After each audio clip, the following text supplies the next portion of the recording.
ever because the amount of money that people who have money are increasing with. Why do you think this? Okay, let's break this down from an actual standpoint, right, of why this is actually taking off, okay? All right, so let's talk about this like in an actual like non-memey way, right? People who have money are getting more money than ever. Why is that? Because they're the ones who are investing. And the market, the S&P alone, is up almost 30% since January of this year. So people who have money and are invested with that money are making more money than ever. So they're able to have discretionary income, which allows them to buy bullshit luxury items. Why do you think Louis Vuitton, Ferrari, Chanel, their stocks are all at all-time highs or at huge spikes this year? Because people are buying what we consider luxury brands because the people with money are making more money by just sticking it in the market. So when you have something like Peloton IPOing in a year like this, people that actually, upper middle class people who have a couple $100,000 invested, all of a sudden made an extra 30 grand this year. They're like, well, shit, 10% of just money I made, I can buy on this stationary bike. Honey, I want to go to the gym. I want to work out and get in shape, but I don't want to leave the house because I've got work to do. I've got things to do in the house. People are working more often. They don't have time to drive to a gym, spend time at the gym. They can get up and work out before breakfast or whatnot. That's the idea in their head. So where are they spending that discretionary income? On luxury items. Peloton is considered a luxury item. Add all those factors together, and that's why Peloton... God damn it, I was in the middle of a speech and you ruined it.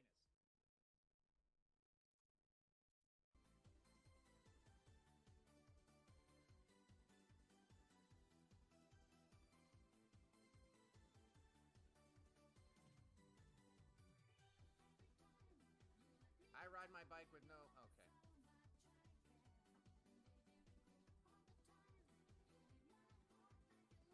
I sold Roku at the bottom. What do you mean you sold Roku at the bottom? You had puts or calls or shares or what? How'd SPY turn out? SPY's kind of sideways.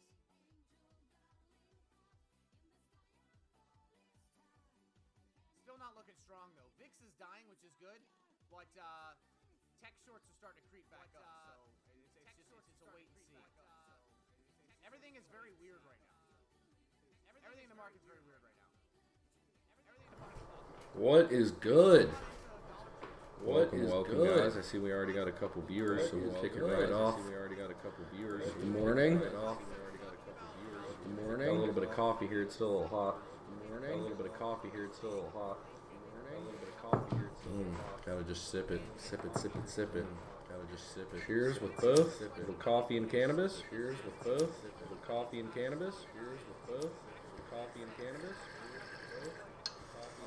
We'll hop right into it. Next year will be hard on the housing market. This is interesting. Home sales will drop. The housing shortage could become the worst in U.S. history. Home values will shrink in some cities. That's the 2020 forecast from Realtor.com, which holds one of the largest databases of housing statistics. Possible. Very interesting.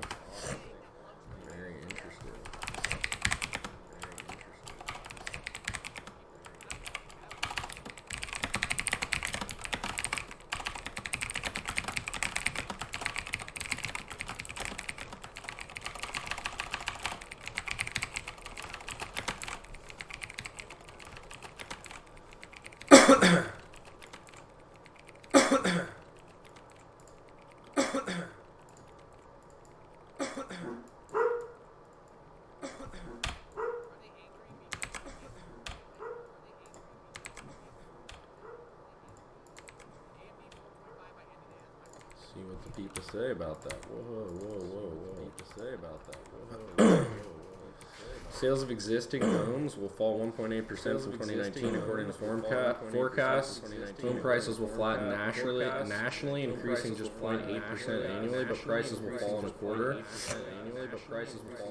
In a quarter of the 100 largest metropolitan markets, including Chicago, Dallas, Las Vegas, Miami, St. Louis, Detroit, and San Francisco. Seemingly contrary assessment given the current strength of the economy and home buyer demand.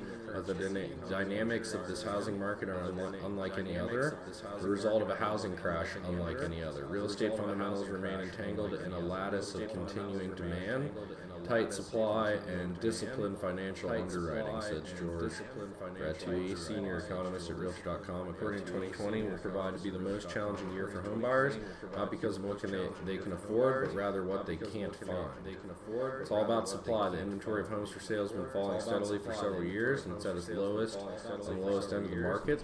That caused prices to overheat, weakening affordability. The 2020 forecast offers no relief. In fact, just the opposite. As demand heats up in the spring, driven by the growing number of millennials entering the market, the supply of homes for sale could hit its lowest in history. So won't that cause prices to go up? The situation will only be exacerbated by the baby boomer generation, which according to the forecast will have little incentive to sell given weaker home prices. While millennials share many similar traits with prior generations, they have been marked by a delay in major life milestones, including starting a family and purchasing a home. Millennials not only purchased a higher price first home, but faced with growing families, many of them skip the traditional starter home and move straight to the mid-price trade-up home.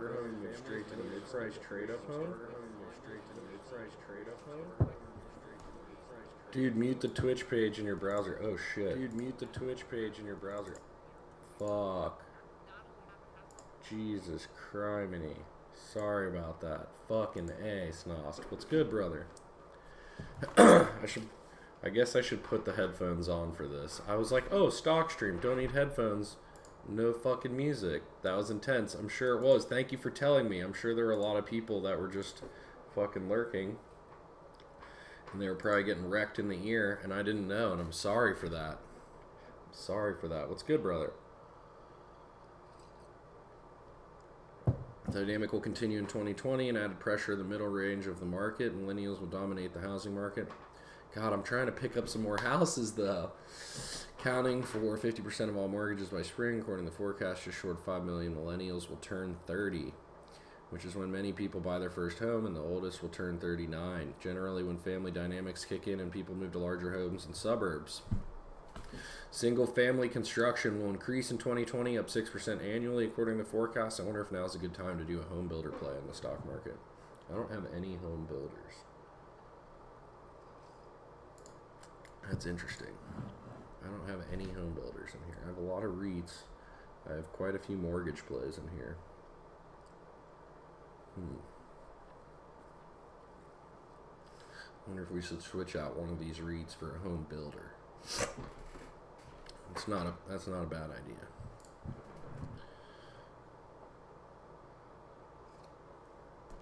Builders are posed to enter 2020 with some of the strongest supply-demand fundamentals we've seen in the 10-year housing recovery to date. Housing analyst Blackhorn wrote in October, note to investors, home buyers responded convincingly to lower mortgage rates this summer, leading to re-acceleration of home price appreciation across most markets. Did you buy a home? Snost and Loss, did you purchase your home in Texas? I'm looking to refinance in the next year or two before interest rates go back up for sure. Maybe refi some of my credit card debt gone and get myself back to square. Keep it on that low interest mortgage. And then that'll be it. Pay it off in 30 years. No more credit card debt ever again. That's the play. Sellers, however, have yet to meet the incremental demand with additional new supply in the markets. Most homeowners are staying longer, according to Real Estate Brokerage, which analyzes consensus data. The typical American homeowner has spent 13 years in their home, up from 8 years in 2010 as more households are choosing to age in place. Well, that's because they fucking got stuck in their house. I have a land contract until we get a mortgage, but yes, we're buying the house. That's what's up. That's basically what I'm going to do for the next couple properties I'm buying. I'm going to get an owner finance mortgage from my real estate investor until I can get a mortgage on the property. After you show a year or two of paying that, you can go to a bank and get refinanced from a bank really easily. Supply of entry-level homes is also well below historical levels because during the foreclosure crisis, investors bought millions of distressed properties and turned them into rentals. That's me. Bulk of these properties were on the lower end of the price spectrum. The expectation was that As the home prices recovered, investor would sell homes, pocket the profits, and return the housing supply to its previous. No, hell no. We're all keeping them. What? What are we talking about? Whoever thought that? Cash flow positive for 30 years. My renter pays the mortgage. My renter pays the interest. Why would I ever sell it? Why would I ever sell it? Single-family rental market was so strong that investors held the homes, built large-scale multi-city service and maintenance platforms, and created a new asset class for everyone. Bigger investors to fuel. Yep. Supply of rental properties has risen in tandem with demand, while new residential construction has lagged, placing the rental market in a good position to offer alternatives for buyers priced out of their markets. However, the affordable challenge will continue to cast a shadow over housing in 2020 as both prices and rentals remain elevated. Damn. I gotta negotiate some good deals for these next two houses. And then I think just scoop them. Scoop and hold, man. Scoop and hold.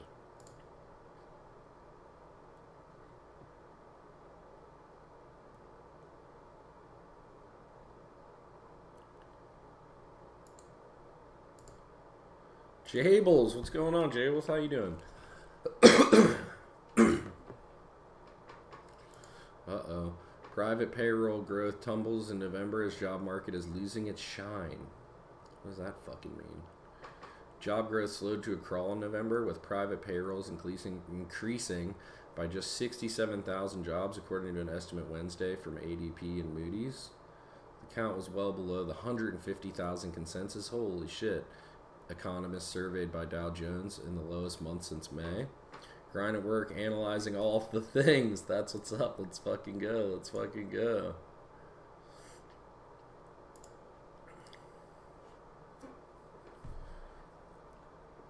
November's tally also was a sharp decline from the 121 in October, which was revised down from initial report of 125. Job market's losing its shine. Manufacturers, commodity producers, retailers are shedding jobs. Job openings are declining, and if job growth slows any further, unemployment will increase. Uh-oh. Trade war taking a toll. The impact from the tariffs between the U.S. and China are being felt in the employment picture. And now Trump's saying he's not going to do anything until after he gets reelected. He's basically dangling. He's either dangling a China agreement as a carrot to the people. I'll do it when you reelect me, or he can't get a good deal done, and he needs to get reelected before he says that. He needs to stall. Which I think that's probably the most likely. He needs to stall because he can't make a good deal with China. Slowdown is more significant than I would have thought, and I do think that goes to the trade war. He said in a subsequent media conference call, the trade war is doing damage to the economy and the jobs market. Goods producing industries lost 18,000 jobs for the month. The decline came amid an even split from natural resources in mining, construction, and manufacturing. Trade, transportation, and utilities, a sector that often leads job creation, saw 15,000 loss, while information services declined by 8,000. Small business also had a poor month. One bad month's not a trend. Service industry did see some solid job growth. Leading sectors were education and health services, professional business services, leisure and hospitality, 18,000. Wall Street related jobs added 11,000 to the total. Damn, that's what's up.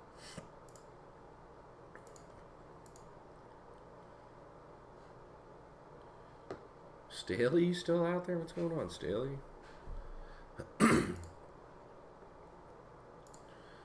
Our Robinhood account, we're just barely holding 7K here. We actually made a lot of moves today.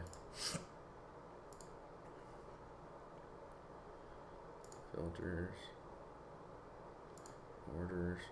We sold all of our Annaly Capital, all of our new residential, all of our CRISPR in this account. We sold all of our AT&T, all of our Kroger, and a chunk of Maxar Technologies. We learned about them. We also made huge adjustments to the M1 Finance account last night.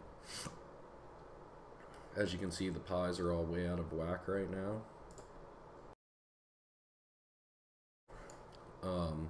We took down real estate. We're way overweighted in real estate now. We lowered it from 27% to 8% of the weight in our portfolio. And bumped up tech and I believe healthcare a bunch. We also bumped up retail and food, travel and cars. We did a lot of learning about cost on yield on cost. Yield on cost last night is what we were learning about until fucking 3 in the morning last night. I was up watching videos about yield on cost and how people are growing their dividend. So like looking at which was one of my favorites last night, Disney. We upped massively what we're gonna buy in Disney. And this is if you have a long investing horizon, 10, 20 years. There's different ways to do it. I personally am choosing a long investing horizon. I don't plan on touching my money or needing it for 10 or 20 years. I want the dividends to grow and the payments to grow. So we're looking at the dividend growth history here of Disney and how much they've grown in the past 20 years. So basically from 2000 here, 21 cents. They're paying out 88 cents. So in 20 years here, they've 3x'd their dividend. And their expected growth rate in 10 years is 17%, which is pretty intense. That's pretty fucking intense. So your cost on yield is basically you're buying a share right now for $148.31. Let's bust out the calculator. And let's go to the dividend scorecard. Annual payout of $1.76. So $1.76 divided by 148.36. 1.18%, just like it says here, your dividend yield, but that goes up as their dividend goes up.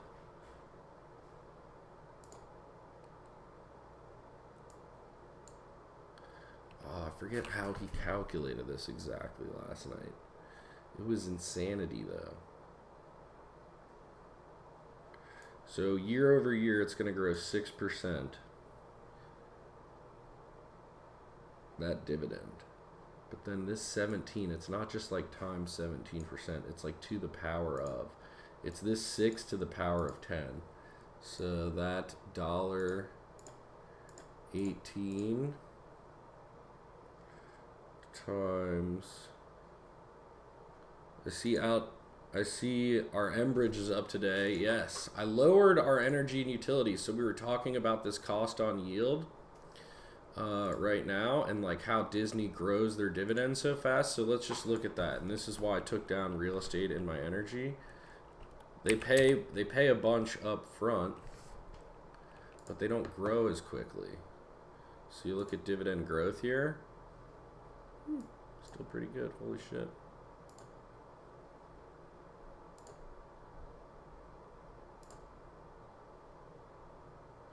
$0.05. What are we at here? 55 cents? That's 10x. Jesus.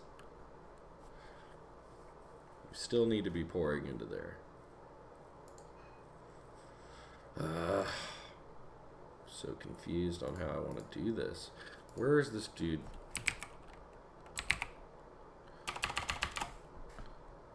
This PPC Ian guy has really good.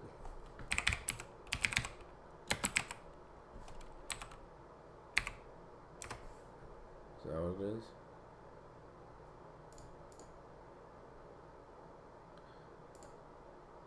CAGR.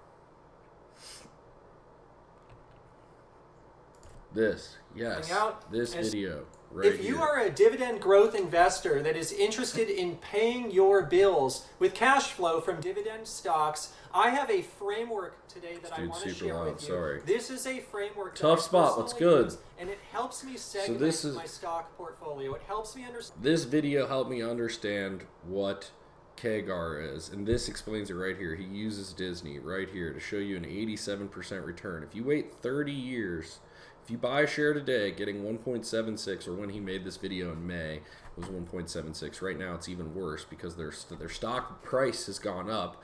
their dividend price hasn't gone up as fast as the stock price has risen. So right now you're paying more for the dividend, that you get. But in 30 years, that's going to go up. Which specific? Let's get past this fucking intro. And one of these questions, I all you so much. I love it when questions come through in a little bit of a different way. I'm not only going to talk about Disney stock, but I'm going to show some math behind 3 separate stocks, which I actually own all 3. Well, Disney, my video kids link, own, but I own the other 2 in my personal stock portfolio. And so I'm going to talk about Disney stock, 3M stock, and Duke stock in today's video. And got you, brother Jables. Got you. I want to give you some context behind this. What's going on in my personal life right now? Well, I'll tell you, I've been building a dividend stock portfolio for a long time, and my personal dividend stock portfolio, it kind of skews towards the longer term. I tend to invest in stocks that have a little bit of a lower dividend yield right now, but they're growing the dividend yield really quickly. I do that, but I also mix in some high current yielders as well. And the reason I do this is my time frame for using my dividend stocks to pay my bills. It's not yet money for this because it is as fun as it was family because it is life. He starts talking about a vacation and shit. I'm going to go out and create a vacation time. He wants to create a vacation fund. I'm not a lean fire. Excited that I did have this. He's not a lean guy. He's not trying to like save every fucking penny, which I feel like I'm like this dude. You know what I mean? Like I'm trying to still have fun.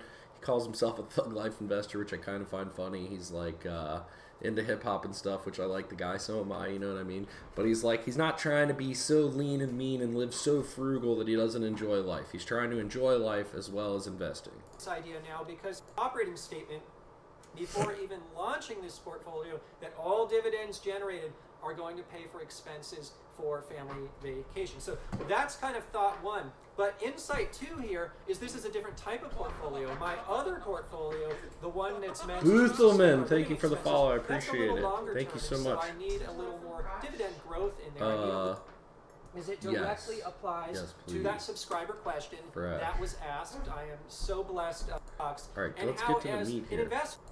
Medium-term expenses, or is it for the do 10 years? You could do any. You can find this stuff online too. Just Google it. Compound annual growth rate, CAGR. Compound annual growth you'll find rate. This formula as well. Anyways, the CAGR for Disney stock is 15%. That's over the last 5 years. For 3M, it's 11, and Duke 3.5%. So right off the bat, you can see here these. Typically, Casper Gutman. Typically, someone your age should be weighted towards growth rather than dividend stocks for retirement portfolios. But this guy sounds like he's using dividends for current expenses. Some of both. Some of both. You have to watch a lot more of his videos. That's why I kind of like skip that whole thing there because, you know, that's his thought process at the time. You know what I mean? And I really just want to get to his explanation of the of what the fuck is it called now? What does it stand for? Compounding annual growth rate.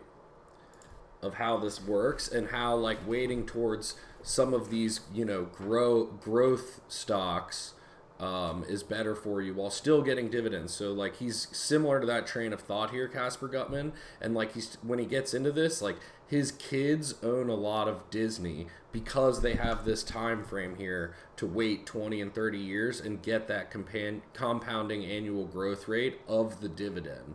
Whereas he's somewhat older, he wants the yield right away right now to start paying bills, so he's more into Duke, which has a higher upfront yield of 4.3% instead of 1.7% with Disney. These are 3 different types of stocks. But this blew my mind because this blew my mind because, you know, you have to learn that I'm not buying the, you know, when I was first shopping over here on M1 Finance for stocks, I was looking for upfront yield. And when I was researching here, my pie, any news on cannabis? Yeah, the owner's been buying a bunch of Aurora. We're waiting for those stocks to bottom out right now. They're cruising along. They're down a little bit today. They were up yesterday. We're just holding in. But anyway,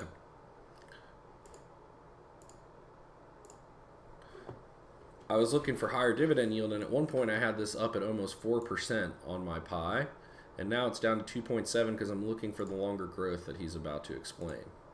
Then what's the point of the vacation? Anyways, when you go out and you want to enjoy a villa on Maui's, it's one of our big family expenses. have something meaningful there to start. So you'll see in the next few months I'll share stocks that are in Where the fuck dollars as we were at like 8 some minutes. luxuries in the portfolio that I just are going to pay for expenses for firm, and so I need a little in stocks. And so thank you for that subscriber. As an investor like myself, look, I'm going to calibrate a new expenses right now, like my kids own Disney stock. They're not going to be tapping into that dividend income, hopefully, for a very long time. Many decades. I'm talking 30 to 50 years. And so there's a very different calculation. There's a very different thought process that goes into constructing that kind of portfolio versus my vacation portfolio. And you're going to see this as the data unfolds. You'll see it through these 3 stocks. Okay, my personal situation at my incredibly old age, way more dividends and bonds for cash flow than ever was before at 60. I'm also not currently dipping into my retirement funds for living expenses. If you take the new dividend and you divide it by the old dividend. I mean, if you're chilling, you know what I mean, and just let it build, you know what I mean? The current dividend versus 5 years ago, but you can everybody has a different appetite, and you want it safer. You know what I mean? By the old, and then you raise it to the power of 1 divided by the number of years that have elapsed. For me, it's 5 years. Once you do all that math, you subtract the number 1. At that point, the formula will tell you, on average, how much has the company raised its dividend per year.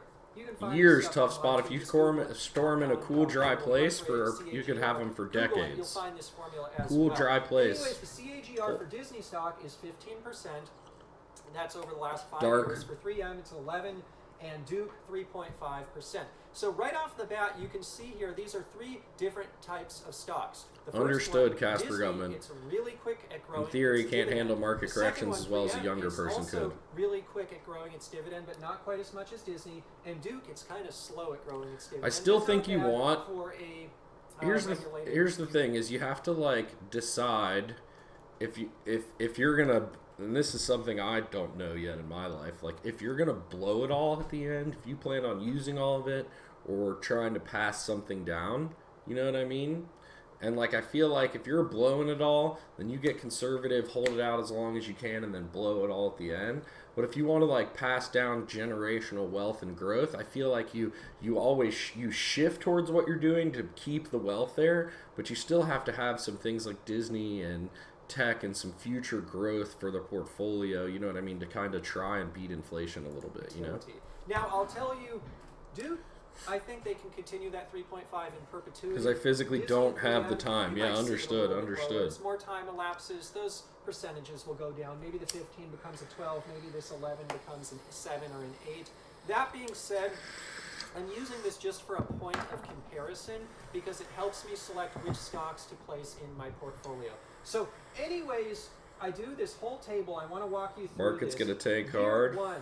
Well, first Good morning, peeps. What's going on, AK Jordan? Based on time. So you'll see in this column here, year 1, and then 5 years out, 10 years out, 20 years out, 30 years out. So I'm modeling different time periods. And the reason I'm doing this is I still have a growth portion, but it's closer to 30% rather than 8% a younger person should. See, that sounds perfect, though.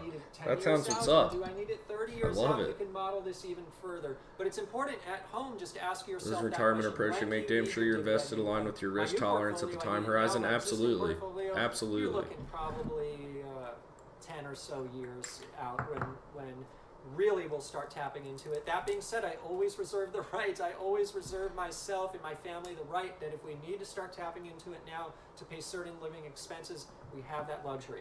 And so anyways, then I have all the different stocks. I have Disney, I have 3M, and I have Duke.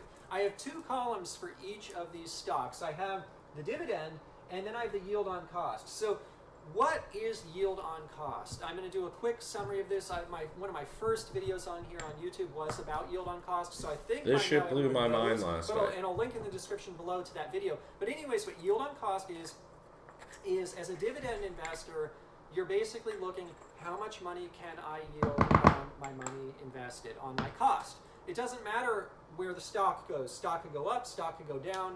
In general, I like to see stocks go up over time because that's a sign of a well-managed company. Obviously, you want to see the stock go up. Anyways, that doesn't matter to me. I never plan to sell. What I plan to do is take my yield, my dividends, and pay for stuff with them. And so what's really a metric that matters to me is yield on cost, which is literally this makes as a total percentage of sense. the money I don't want to ever investing, sell the what share. am I getting want to back continue to in terms get of dividends? profit That from the yield on company cost I own. changes over time. So as a company makes money, I want to take profit out of there. It's like all those employees of Disney now work for me, and they make me a penny every now and then, you know what I mean? And every time fucking somebody buys a Baby Yoda doll at Christmas, I'm gonna be like, cha-ching, motherfucker, cha-ching, cha-ching, cha-ching. I might buy 10 Baby Yoda dolls and hand them out, you know what I mean? I'd gas up my car at BP now and shit, you know what I mean? I'm hitting Kroger. I'm fucking paying Duke Energy like, what's up, Verizon, let's go, baby, you know? And it changes. It changes as the years progress. I'm Because be the buying companies Baby grow Yodas. their I'm be dividends. throwing them out at So New Year's. I have, You get a Baby Yoda. You get a Baby Yoda. You get a on Baby cost. Yoda. Let's go. The way I calculate yield on cost is I just take the dividend and I divide by my purchase price. And so Disney current purchase price per share as of today is $132. We know it's up $10 from there. More than $10 from there. 163.35, and Duke is 87.12. So literally, I take whatever the I own dividend McDonald's, is but I'm not eating and Big here, Macs. That's true. I own divide McDonald's, and I'm not by, eating there either. I'm not share eating there price, which either. would be the purchase cost. Now, how do I Like come Oprah. up with the dividend? How does this dividend change over time? Well, the dividend, the starting dividend, is literally what it is now in 2019. That's the dividend. What is it 5 years out? Well, I just You're take gonna the get it current all. dividend Exactly, and I Tough Spot, multiply exactly. by, let's take Everyone Disney, gets a Yoda 15% doll. increase. I take the current dividend, 15% increase. I multiply by 1.15, and then I take it to the power of how many years have elapsed. So There here, it 5 is. years have elapsed. So literally, I get the 3.54 by taking 1.76, multiplying that by 1.5, and yeah, raising it to 1.15. the power of 5. And so I could do this for 10 years out. The only thing that changes is 150, now I got raise it, it to the got it. power of 10. 20, Easy peasy. I raise it to the power 20, so on and so forth. You can see over time the dividend. This is just the raw dividend in dollar terms. It grows. So look It at grows this. over time If you because bought there's a growth rate. share of Disney this year, you're gonna get $1.76 this year. But in 20 years, for that same share that you paid 140 something for today, in 30 years, if you still hold it and the dividend grows 87%, you're going to get $116 that year. You're going to almost get your entire share price back that you paid for it that year. On year 30, you're going to get the entire share price back. Bam. Right in your pocket. Can you imagine that? That's insanity. I'm making the assumption that there's this compound annual growth rate will continue. Right. Like I said, it might be. We're assuming that it continues. It doesn't go, to illustrate you know. a comparison, so that I can choose which stocks do I want in my new portfolio, the high yielder, or Actually, I also have a hypothetically, third let's thing say that's I like an want to create emergency yet another parachute, home portfolio for the equity. real Exactly, long term. Casper Gutman. Which Exactly. stocks do I want there? It helps me make a comparison. And so Owning real anyways, estate is these key. assumptions, Being the diversified numbers is could be a key. little different, but still the relativeness of them, the Dividend yield won't grow like that, though. Yeah, there'll probably be Anyways, a down the point Disney in there, dividend you know. grows over time. It grows considerably. And you can see this yield on cost, it takes a while, but it gets really big. And That so is its current the fact average, of though. the matter 15% is here its what current Disney average. is it's a tale of a stock of going, right now I want to retire tomorrow, or I want to pay for my vacations tomorrow on Disney dividends. Not going to happen at a 1.3% yield. It's not enough. And so if I need it in 5 years, I'm only going to get a 2.7% yield. Not enough. 10 years, 5.4% yield. It's okay, but it's still not as good as I would want in 10 years. Here's the magic, though. If I don't need to touch my Disney stock for 30 years or more, I could be yielding 87.9% on cost. And so what this shows here, what I highlight in green, by the way, is the winner. So each row, which basically illustrates a point in time, has a winner. And the winner for the 30 years out, it's Disney. Disney is the highest yield on cost for 30 years out. And again, the reason that they have that is whereas the dividend yield is pretty low right now, because they're growing the thing so quickly. And you see that here. Keep that up 30 years out, they're going to have the highest yield on cost. And so basically what I'm saying is if I'm an investor, I don't need the money for 30 years. Look at it. It's I mean, probably it's better been to steer growing. towards They've been stocks doing like it for Disney 20 because years I can now. maximize my yield. When I do need Like, that this yield, is I do based need off dividends. historical I'm getting data more. here. And so that's why I place Disney, quite frankly, in both of my kids' portfolios. They both own Disney stock because they don't need the money now. They're not paying for vacations now. And so they need it a long, long time, hopefully more than 30 years out. And so because of that, I like to optimize towards those types of stocks for them. That makes the most sense. Now, obviously, I also chose Disney. Yes, but you already bought it at today's price. So, and that's why it's even higher right now. So when he made this video in May, the price of Disney went up even more. It's up to 148 now. We're almost at 150, but the dividend hasn't grown fast enough. So the dividend scorecard, the yield's only down to 1.1% right now. But as they grow over time, looking at the past, you know, from 2000, let's just say 10 years, 35 cents 10 years ago to 88 cents here. In 10 years, it's almost tripled. It's almost tripled in the past 10 years alone. So, and the stock price is going up because everybody knows their sales are going up like crazy. They're really fighting streaming well. Disney Plus coming out, all the content they own is just insanity. ESPN. So when that moves to streaming, I mean, it just makes sense, you know, it just really makes sense. They're not going anywhere. Disney is not going anywhere. That's for sure.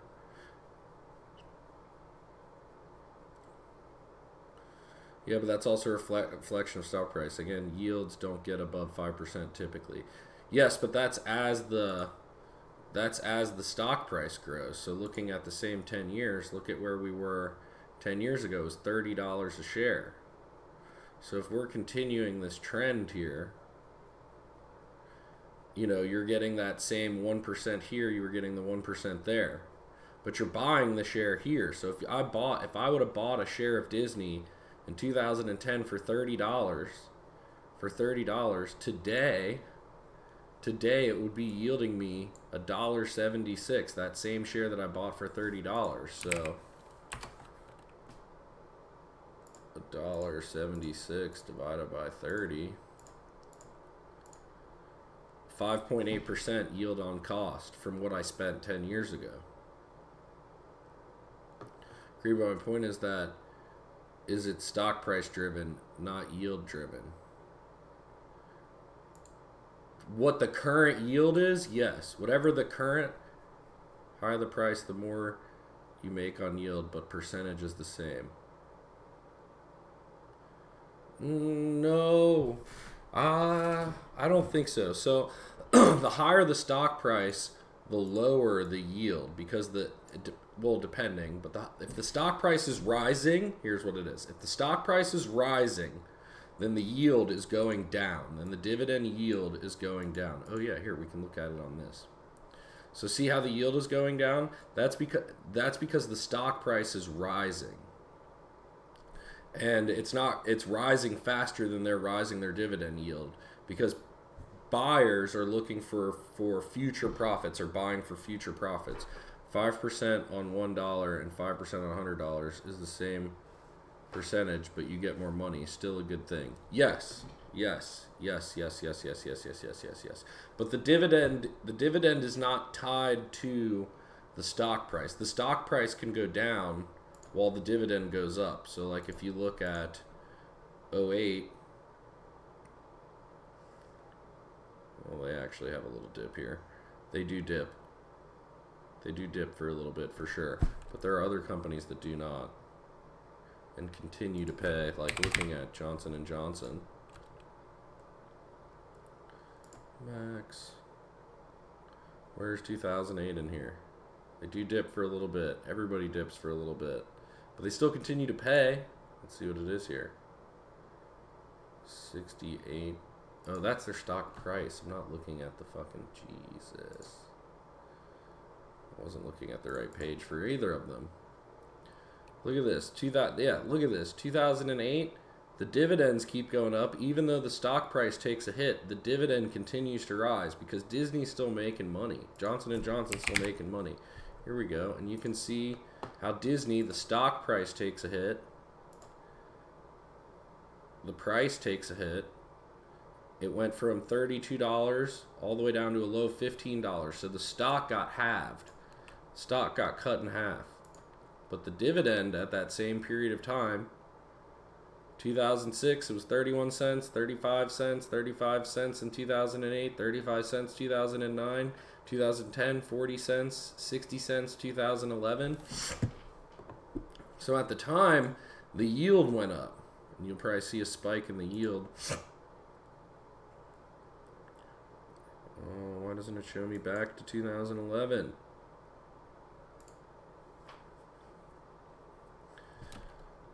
Of course it doesn't show me there.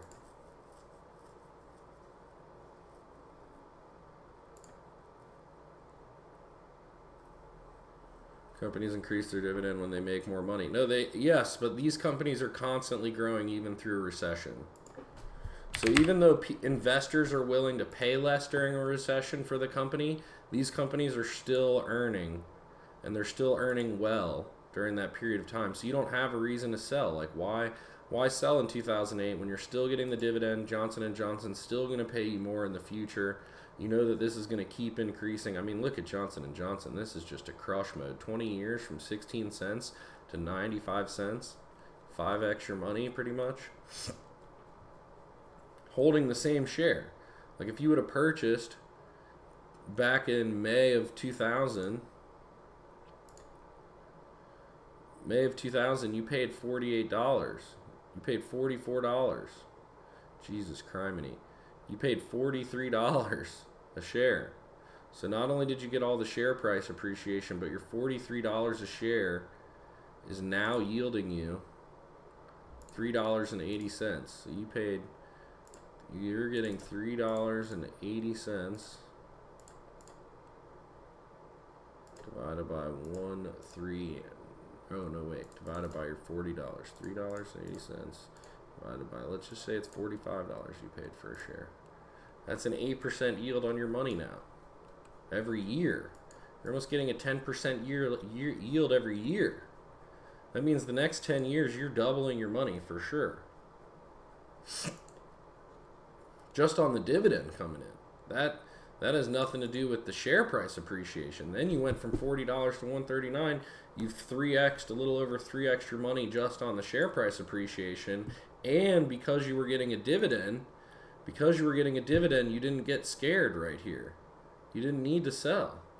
No need to sell. You just hold. And right now, Johnson & Johnson's looking really tasty with all the problems they've been having. So typically companies that pay dividends are more established and their price doesn't fluctuate like growth stock does. So the question you always have to answer is, do I want a company that pays 3x in Meso up in price by 4% versus a company that has no dividend but may increase its price by 10%? Inflation comes into play also on dividend consideration. Absolutely. But here's the real question though, is when an economic downturn happens, and I own stocks, I definitely own stocks. I own PayPal, does not pay a dividend. You know, I'm still here in my tech here. We've got Facebook and Amazon and Google and Netflix and Maxar and things like that. So I'm not all against growth, but one thing I want is to never be like freaking out. You know what I mean? Like one thing I hate about some of the shares I own over here is that if they're not going up, I'm not getting fucking paid. Like if PayPal's not going up, I'm just not getting paid, you know, and it's a long wait till any payment. And just being new in the market, I want to like start seeing money coming in. Like owning SoftBank, horrible. They went down, horrible. Now my money's just stuck here. It doesn't pay a dividend, you know what I mean? It's just fucking stuck there. At least when I get stuck in something, I want to get stuck in it that pays a dividend, and I want to start seeing returns immediately. And I'm okay to spread it out to those things, especially when I can buy fractional shares over here of Google and Alphabet. You know, I have like $4 invested in them right now. That'll obviously go way up. But I think like to see the dividends and to see the growth like that and to see how it pays long term is super, super important. And like when you look at like let's look at Disney versus versus Facebook past 10 years. So Disney was at $32 and now it's at $148. And let's look at Facebook, who doesn't pay a dividend. Let's just look at Facebook, who doesn't pay a dividend. 10-year me, baby. Well, they don't even get 10 years. $38 to $198. So you're almost getting the same return here in less time. It is in less time. But you also get a dividend. I'm around her. What's going on? Yeah, markets always correct 20% or more eventually. The key is to usually younger investors can handle it better because they have the luxury of time to make it back. Yep. Are you full-time stock investor? No, I wish. I'm around her. I have like $7,000 in Robinhood, and I started this M1 Finance account in September, and it's got almost $1,500 in it right now. I started September 9th. So this is my, I made a huge loss this year. I started this year in January. I'm down $5,000 and climbing out of a hole over here from my cannabis stock purchases all year as they decline. The majority of my money is in these CGC and ACB cannabis stocks that have declined all year. So I started learning about dividend investing, not freaking out, not trying to hit that like quick lick, you know, on things that are supposedly have all this growth and stuff like that. I want to align myself with companies that have the shareholder in mind, that are paying the shareholder out, and that are conscious of the fact that they need to make a profit in order to pay their shareholders. Because really at the end of the day, if they're not putting money back in my pocket, are they really working for me? You know what I mean? That's my scare. That's what I kind of feel like now, you know what I mean? And I want to make sure I'm getting my cut. I feel like that's the future. Like, you have all these people like Andrew Yang talking about the government dividend, who wants to pay everybody $1,000 a month. Man, I love the guy. He's coming up with fresh ideas and stuff like that to fix the country. He's my top choice. But I don't think we need a government dividend. People just need to learn about how these companies, these big corporations that we have a chance to own. Everybody's so mad at Amazon and Facebook and fucking all these people for using all our data and all this shit. Motherfucker, join the team. Buy some of it. Buy some of this shit and join the team and get your payout. You know what I mean? And at the same time, I align myself with those. And like, I have Facebook and Amazon and Google who don't pay a dividend, but they have extraordinary growth. That they definitely have the growth. But I want the dividend. I really like Apple and Disney up here in my top two. Apple, Disney, Microsoft. Bam. Give me those dividends right there. They all pay dividends. What's a dividend? So basically, when you own a share of a company, they pay you out. So Facebook does not pay a dividend, but Disney. Also consider mutual funds that reinvest your dividends back into the portfolio, so you essentially dollar cost averaging your growth. That's what this M1 Finance is. So I basically made my own mutual fund, and it has auto invest here. So every time I get paid a dividend, it goes into this cash right here, and every time it gets to $10, it auto invests it back into my pie and grows the pie. And I have 100 stocks that I've selected that make up this portfolio right here in each different sector. So what a dividend is, Amarounder, is basically like you take Disney right here. You can buy a share for $185, and every year they're going to pay you out a percentage of their profits. They're going to pay you $1.76 per share. $1.76 per share for every share you own. And that's a payout ratio of 32% of their profits. So they take 32% of what they bring in profits, and they pay out in dividends to everybody who's invested in their company. The other 70 plus, 60 plus percent goes back, reinvested back into the company to grow the company. So that's a very healthy payout ratio you want to look at. That it's not too high. You don't want them using 80% of their money to pay out a dividend, because then how do they grow the company? You know what I mean? And you see this 5-year growth rate is crazy here, 14%. That's insanity. I mean, that's just compounding like crazy. Amarounder, if you want to sign up for either Robinhood or M1 Finance, I need to make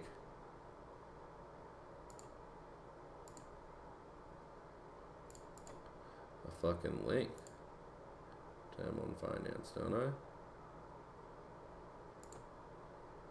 I don't know if I've done it yet. I know about the announcements. Refer and earn. Stream elements. Chat commands. Custom command. This would be M1. There is no M1. Okay, yes. Add new command. M1.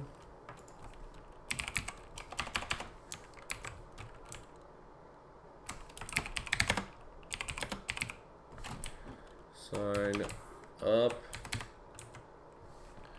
using my link to receive $10 in your account from M1 Finance.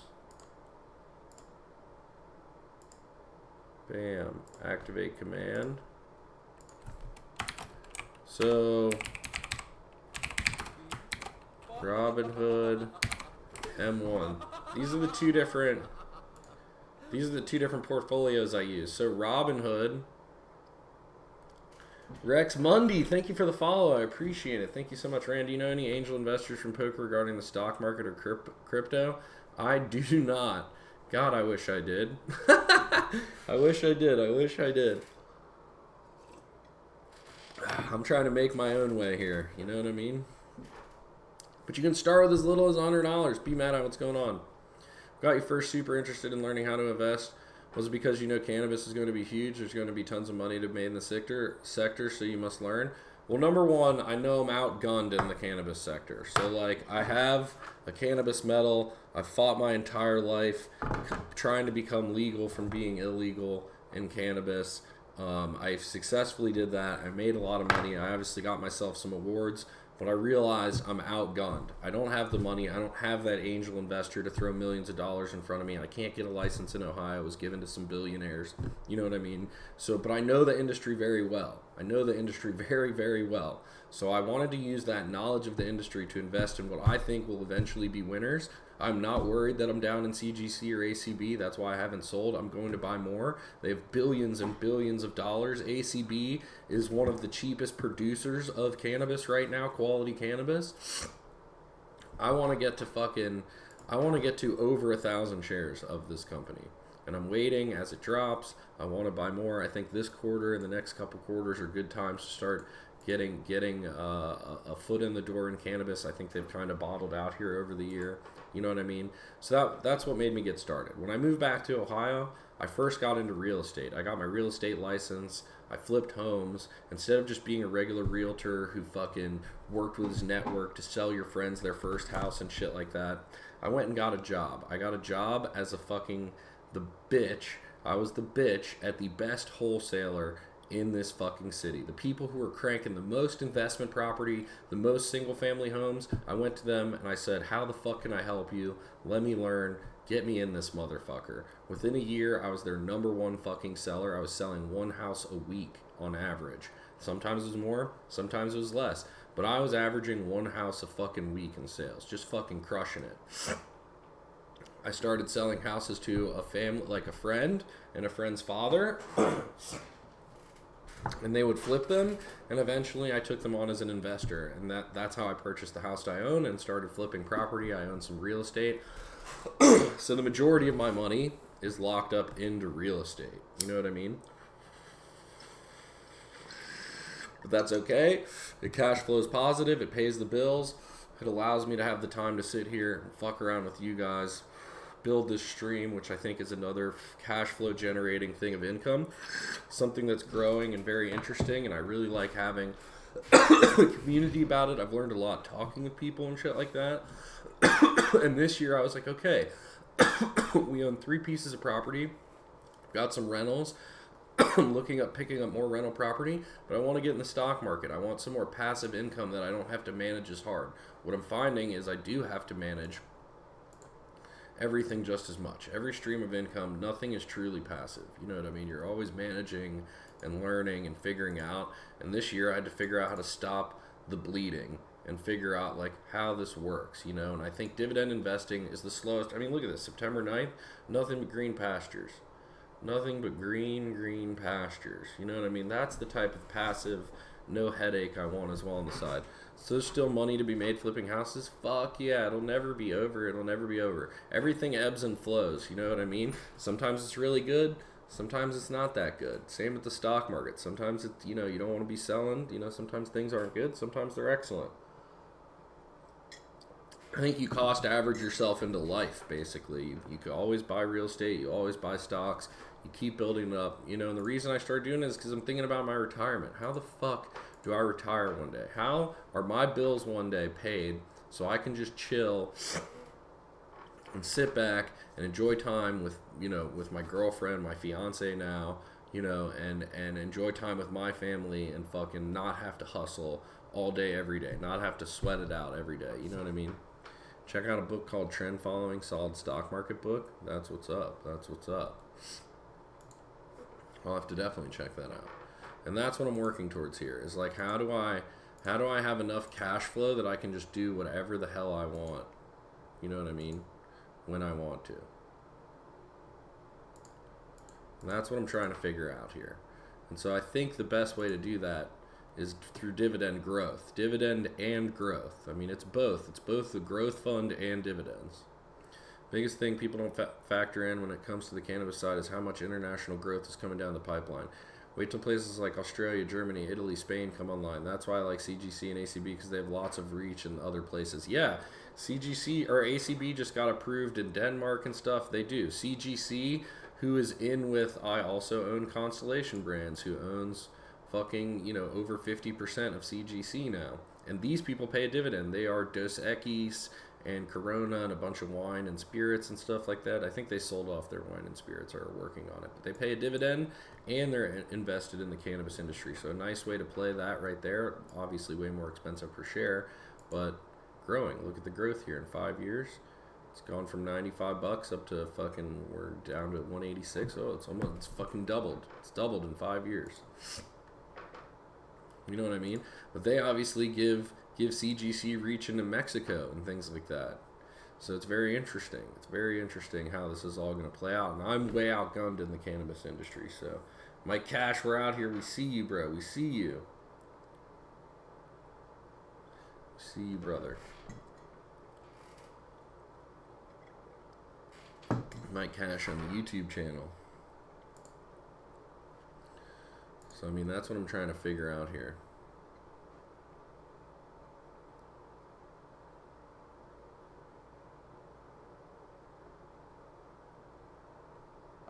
This is always a credit card advertisement here.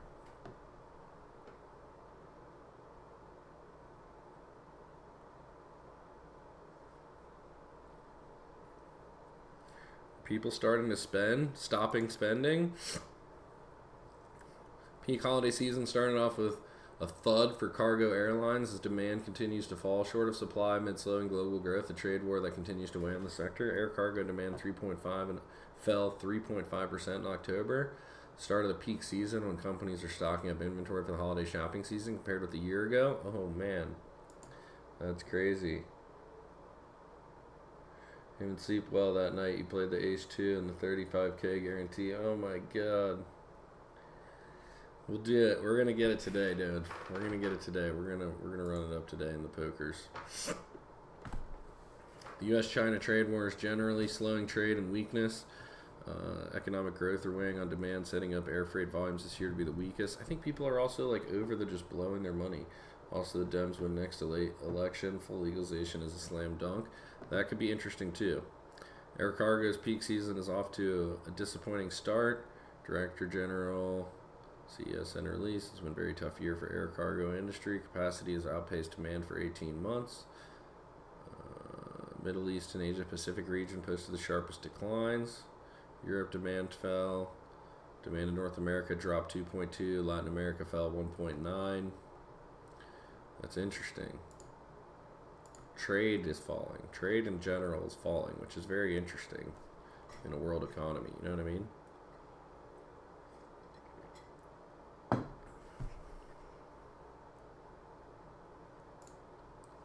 Damn, this is interesting. Robinhood and M1 Finance. So if you guys use the Robinhood link, we each get a free share of stock.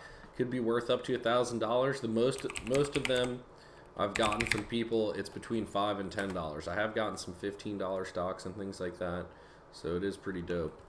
And then if you use the M1 Finance link, we each get $10 put into our account. 10 flat dollars, which is nice as well. Robinhood here I use to buy whole shares. You have to buy whole shares of stocks. It's free trading. Both platforms are free to trade in and out. There's no cost to the trade. But on Robinhood, you have to buy whole shares. M1 Finance, it has the auto buy feature, and you can also buy fractional shares. But you can only trade once a day on M1 Finance unless you have over 10 grand in the account. Then you get only 2 trading windows a day. Robinhood, you can also trade freely whenever you want, while the market's open, of course, and some after hours. Ferb8888. Thank you so much. I don't know much about stocks. My roommate works for Sprint and said they are merging with T-Mobile, so maybe T-Mobile stock will be good. Yes, actually, a lot of people have said that to me. I don't have them. I have Verizon and AT&T just because they're bigger, better dividends, you know? And I personally use Verizon, so that's what's up.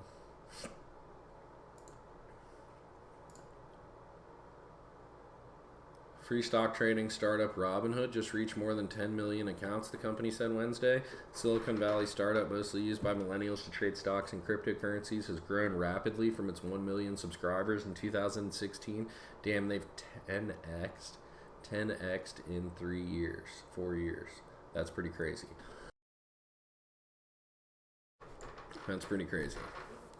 Robinhood has attained its growth while disrupting the brokerage industry when it started offering stock trading for free in 2013.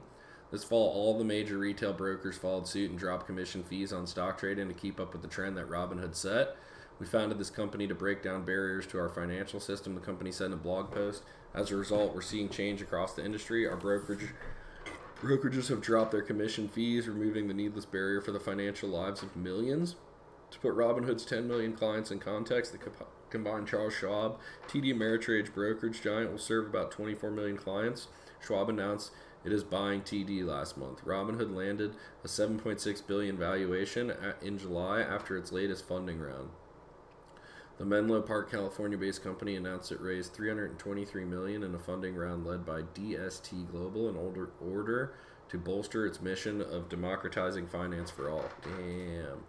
Robinhood crushing it. And they've failed at it. They're coming out with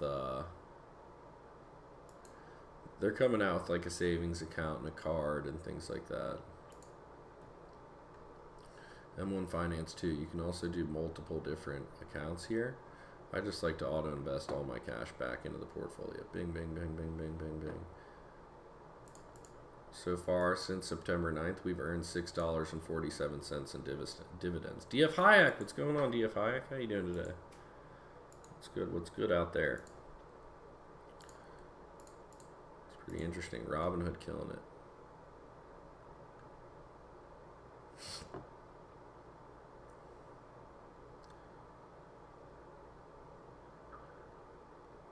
NBA legend Shaquille O'Neal's $2.5 million home is for sale.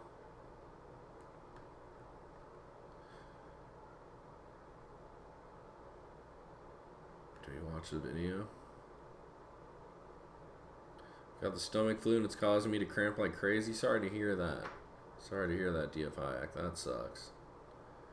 Damn, his house isn't even that private for $2.5 million. You got somebody higher than you on the hill, yo. Yo, for $2.5 million, you're not going to be higher than me on the hill. I'm at the top of the hill. Fuck that. Somebody's looking down in your backyard, dude. Nah, dude. Nah, get out of here. So Tupac painting on the wall. These are some nice ass couches. They just got steam cleaned. Look at that. They got the steam clean mark in there. Ching, ching, ching. You can see the person. Shit is fucking. They were like, my house better be spotless for these photos. My shit looking good. Damn, that's a nice big ass kitchen right there with the TV, sit down area. Look at the steam clean right there. Damn, they even got it fucking patterned up real nice and shit. Damn. Looks like nobody's ever even been in this motherfucker. Master bathroom has a jacuzzi tub. Look at that shower, dude. Oh my god. No giveaway running right now. We do giveaways during the poker stream. We'll be doing a giveaway later this afternoon during the poker stream. We appreciate you being here, though. 12 viewers right now. You guys are fucking awesome. Holy shit. Look at this fire pit, hot tub. Okay, that's kind of dope. You gotta have some trees so you can block this dude from looking down on you. Jesus. $2.5 million. You have this dude right up in your fucking shit in your backyard. Nah, bro, nah. We good. 2.5 million. That's like fucking literally. You could buy like, you could buy like 20 fucking rental properties here in Ohio. More than that.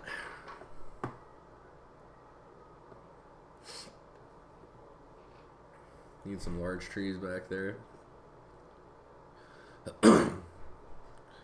Amazon, UPS, and DHL are testing cargo bikes in New York City. What? Oh, dude. Papa John's CEO says pizza recipe hasn't changed despite founder's claim. Papa John's CEO Rob Lynch said Tuesday that the pizza chain has not changed its recipe despite claims from its founder that it tastes different. This dude said, I've had over 40 pizzas in the last 30 days and it's not the same. It's not the same product. John Shatner. Oh my God. Is this the link to his interview? Look at this guy. Hello. So Papa John Schnatter, guys, he's just not having it. The founder and former CEO of his namesake restaurant did an interview with a local Louisville affiliate, and he accused his successor, Steve Ritchie, and current and former board members of conspiring against him. Schnatter was ousted after admitting to using a racial slur on a conference call last summer. He says executives used that incident to, quote, steal the company from him. More importantly, Schnatter said the company's pizza just isn't the same since he's gone. Take a listen. I've had over 40 pizzas in the last 30 days, and it's not the same pizza. It's not the same product. It just doesn't. Look at how glassy his eyes are. The pizza, the way they're putting the pizza together, is just his eyes are so glassy. What makes a Papa John's pizza a Papa John's pizza. Schnatter is no longer the company's largest so shareholder. high. He's been selling off his stock over the last year. In the interview, he talked about a, quote, a day of reckoning coming in which the truth would come out about what actually happened. A day Papa of John's reckoning. did not respond to a request for comment on the interview, which went viral online. You saw celebrities like Chrissy Teigen, Sarah Silverman, all tweeting about their it. stock And is should note, up. Papa John's stock is up about 55% year to date. They have a new 55% CEO, Rob Lynch, up. who came in over the summer, so looking to kind of change Seems like things somebody up. must be liking the Looks like he was crying That's right. before the I interview. think investors are liking it. Oh.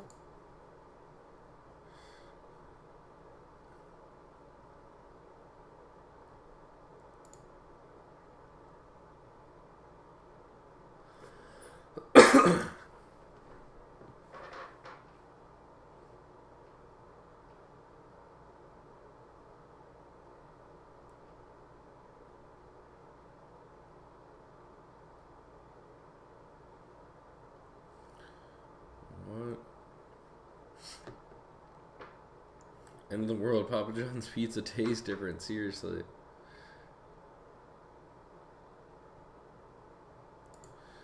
What is Ford's problem in China?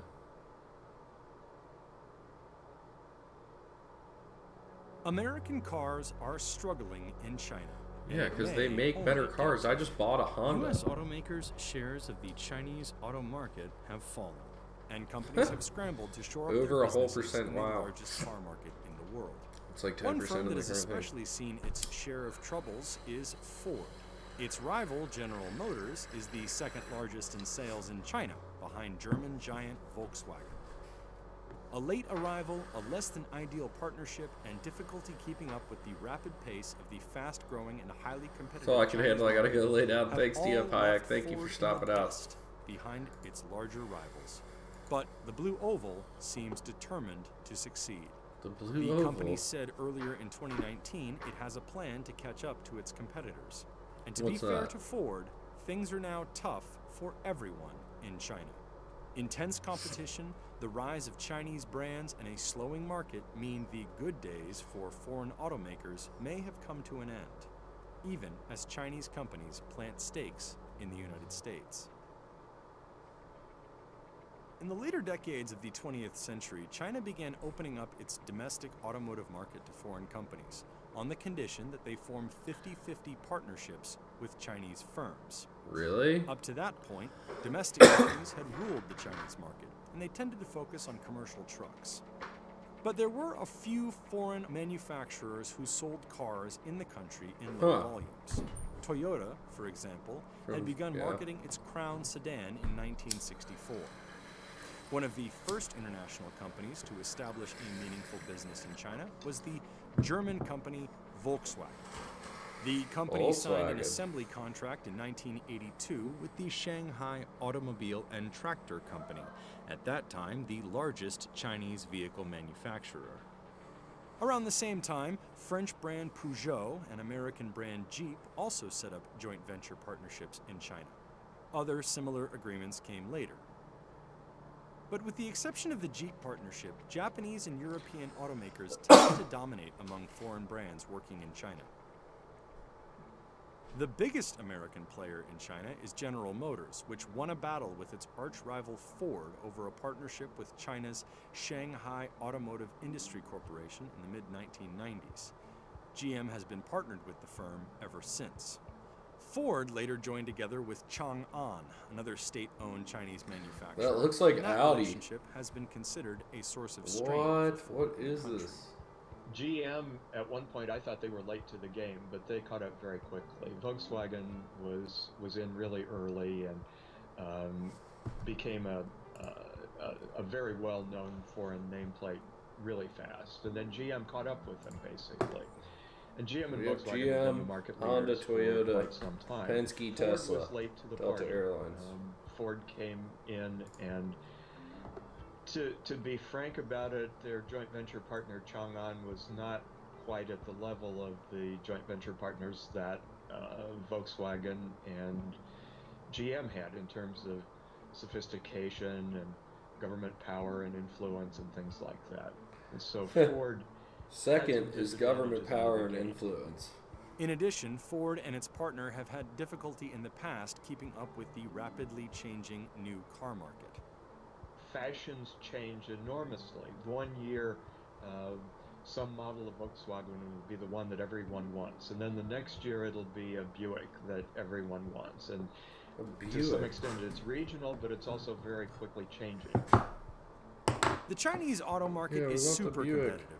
China is far and away the most crowded market in the world with, more than 80 brands. So many potential customers for there. Market share. So many That's potential customers. all of your global brands from Europe, Korea, Japan, United States, in addition to dozens of Chinese brands. So to get your brand to stand out really takes a lot of hard work.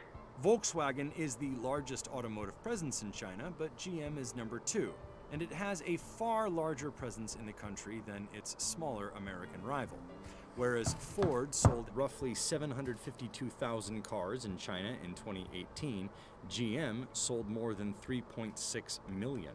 Damn. Ford's share of the Chinese Holy market has shit. not cracked more than 5%. GM is since crushing them, the yo. company has actually lost shares since 2015. That's why I don't own Ford. From a Fuck high Ford. of 4.7% You don't see Ford in of here? the market Fuck to that. 2.9% in 2018. Bye, Ford. Bye. GM also lost shares since 2015, but Barely, still though. had a much larger 13.8% share of the market in 2018.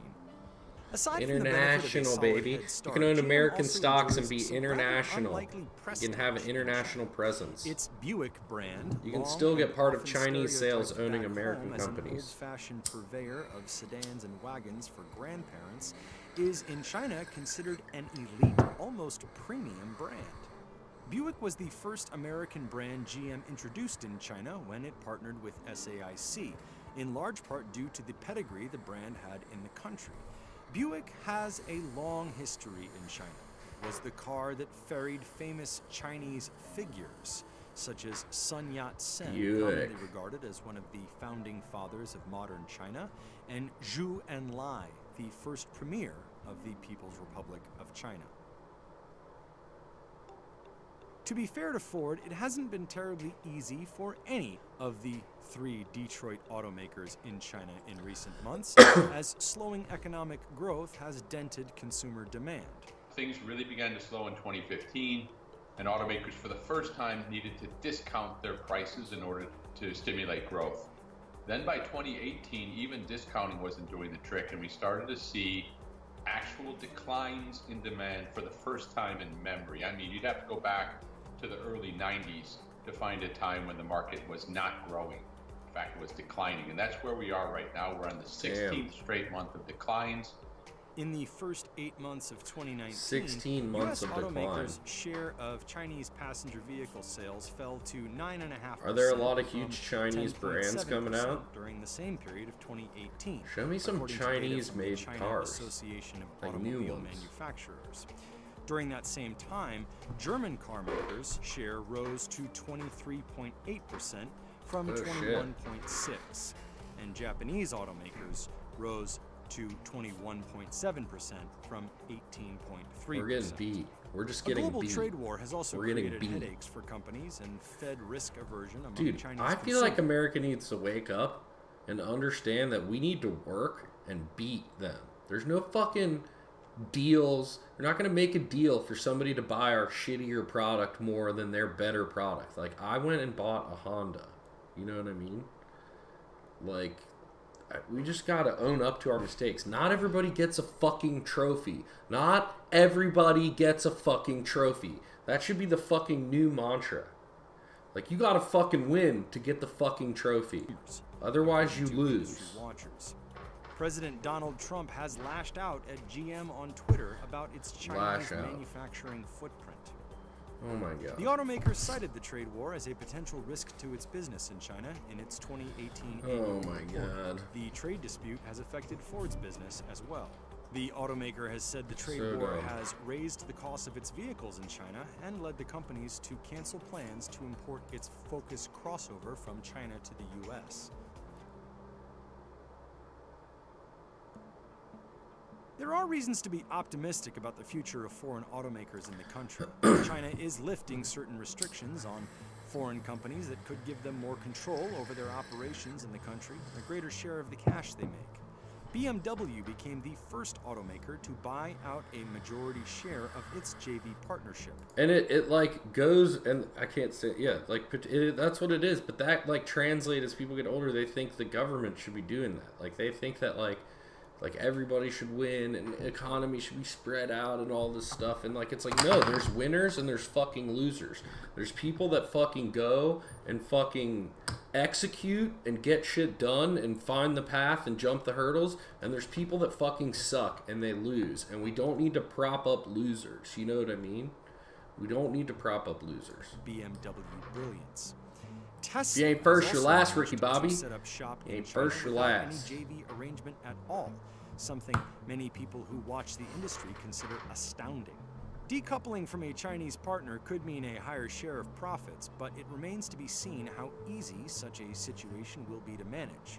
Though joint ventures have been required by law, Chinese auto industry watchers say they also serve a practical purpose. Government is so heavily involved in business in China that having a partnership with a state-owned company smooths out processes that could otherwise be unmanageable for a foreign operator trying to go it alone. While sales have slowed in recent months, there are still millions of untapped Chinese customers out there.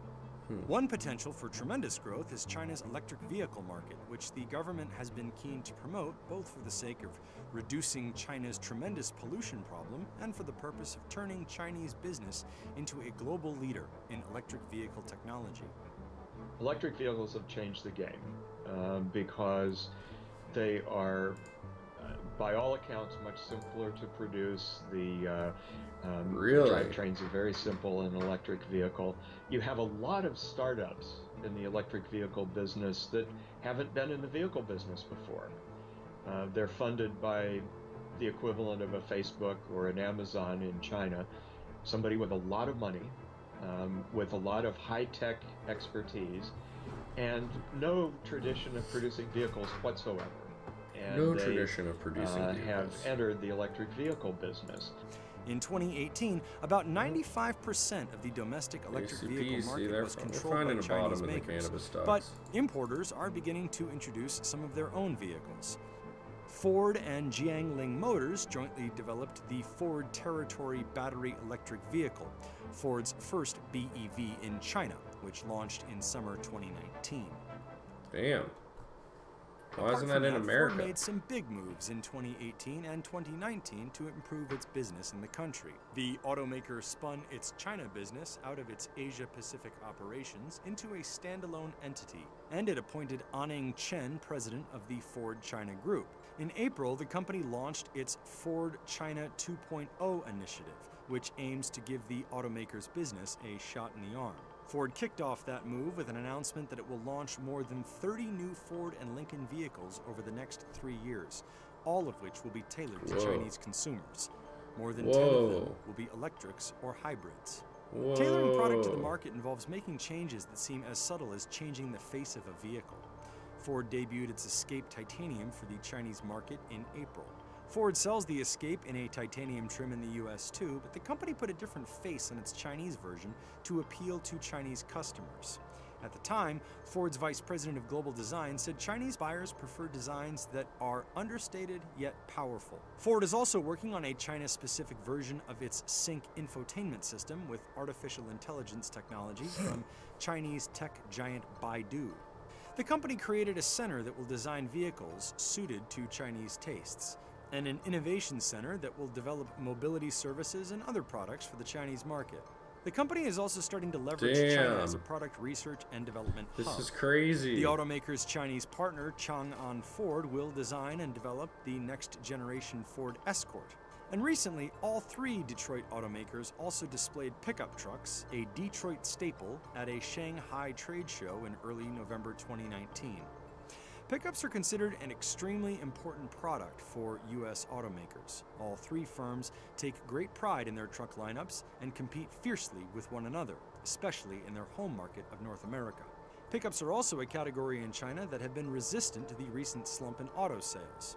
Of course, in China, American firms do not have the home field advantage they have when selling trucks in the U.S., including customers reputed to be stubbornly patriotic, and a long-standing 25% tariff on all imported pickups. Wow. Long-term survival is not only essential to American automakers in China, but in the United States as well.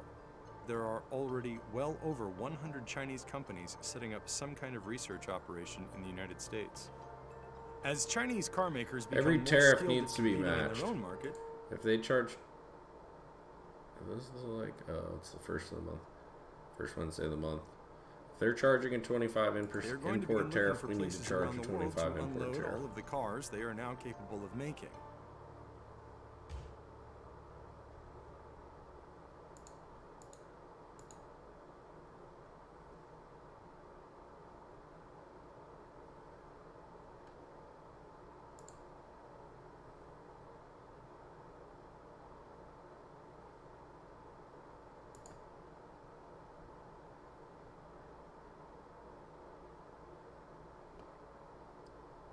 Oh, you gotta have Pro to read this. Fuck your Pro.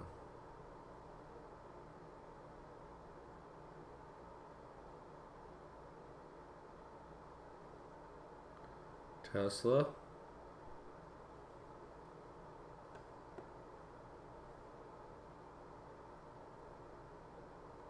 Every single one of these is Pro. Okay, so basically I can't read that unless I pay you. Got it.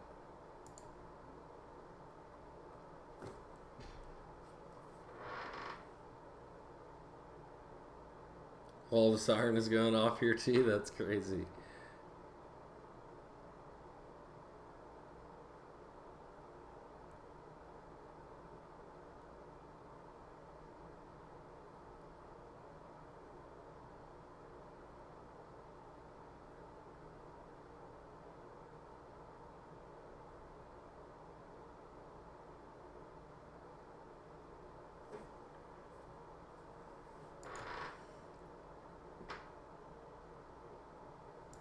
Does Salesforce doesn't pay a fucking...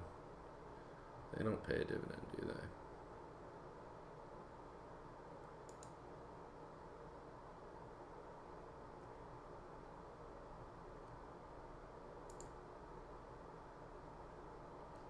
Holy shit. They do not pay a dividend.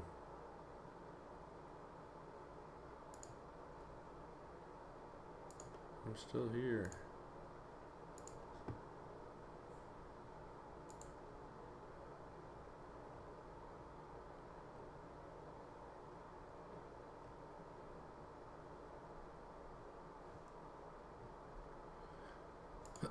Let's read about Amazon. They own Twitch. Oh, shit. 40-minute interview?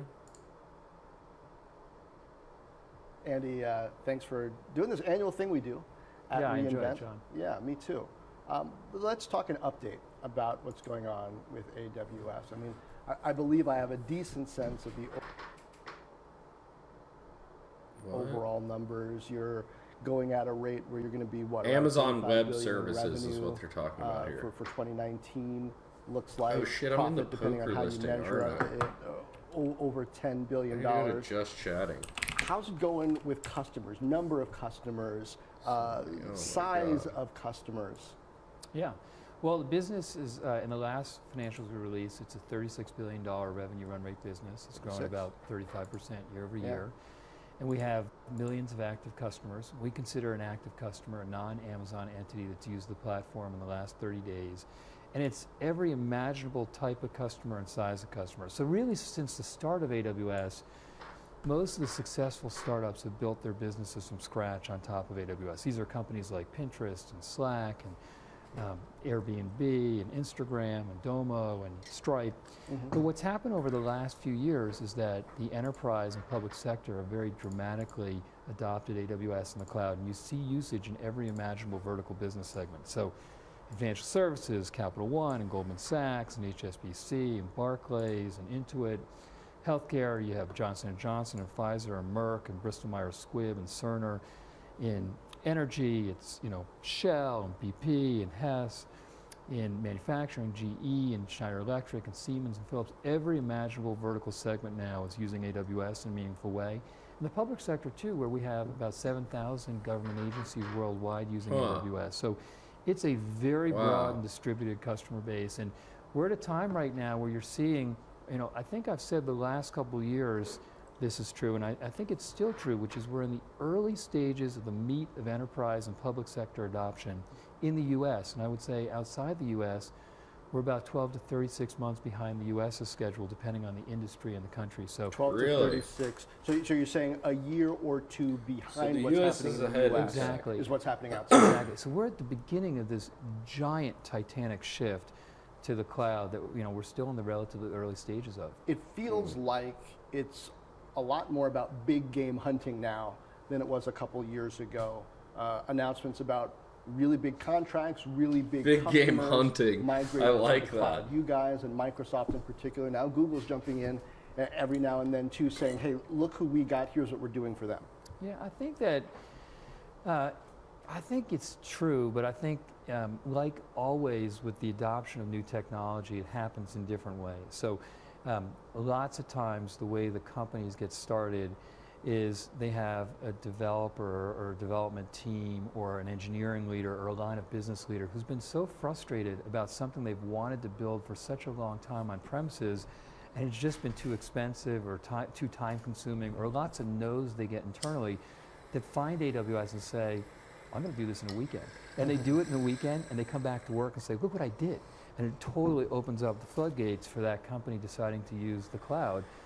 But increasingly, we're at a stage in the enterprise adoption, as we've gotten into the mainstream enterprises, where they're making these very thoughtful, methodical, multi-year transformations. And so, we're, as I said earlier, with the early stages of that meat of adoption, but you're just seeing more and more big companies who are making their approach to the cloud, and that's why you're hearing some of those announcements. Now, I ask you this every year. You give me the same answer every year, but I got to ask, because sometimes things change. Is Amazon going to spin out AWS in 2020? No. No.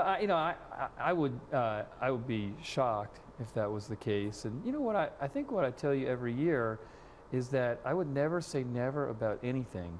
Having been at Amazon for almost 23 years and been a part of so many things I would have never predicted, I'll never say never, but there just isn't much need or incentive to do so. Typically, companies spin out units if they don't want them on their financial statements or if they need the money to fund the growth of the new unit. And ACR Pro 2325. Thank you so much. I appreciate it. Thanks for stopping out too. Want us to spin out AWS just because what customers really want from us is they want more features, more capabilities, more services, things that allow them to move their customer experiences forward, as opposed to if we spun out having to think about What's going on, doing ACR Pro? analyst How you doing calls today? and building a new HR system and things like that. Bizarre. All sound very lovely.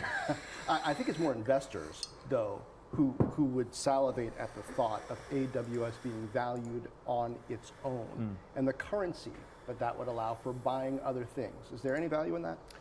Again, we don't think of it that way. You know, we're pretty famous for being willing to be misunderstood for long periods of time, and we're trying to build value for our customers and and a business that outlives all of us here. And so we think about how we build the company and how we evolve the company over many decades, as opposed to any one quarter or year. There's some projections out there. Goldman Sachs had one a few weeks back saying that in 2020 is going to be trouble in enterprise hardware, in part because of macro uncertainty. Do you see that? I don't see it as it relates to our business. We hardware is a piece of our business. As you know, we have our services that stitch together infrastructure, software, hardware, and data center services globally. And so we think that even if the overall market, for whatever reason, and I'll say the overall technology market or broader market has some type of issue, we're still at these early stages of this huge shift from on-premises to the cloud, that I think that there's a lot of growth in front of us and in front of all of the players who are pursuing infrastructure, cloud computing.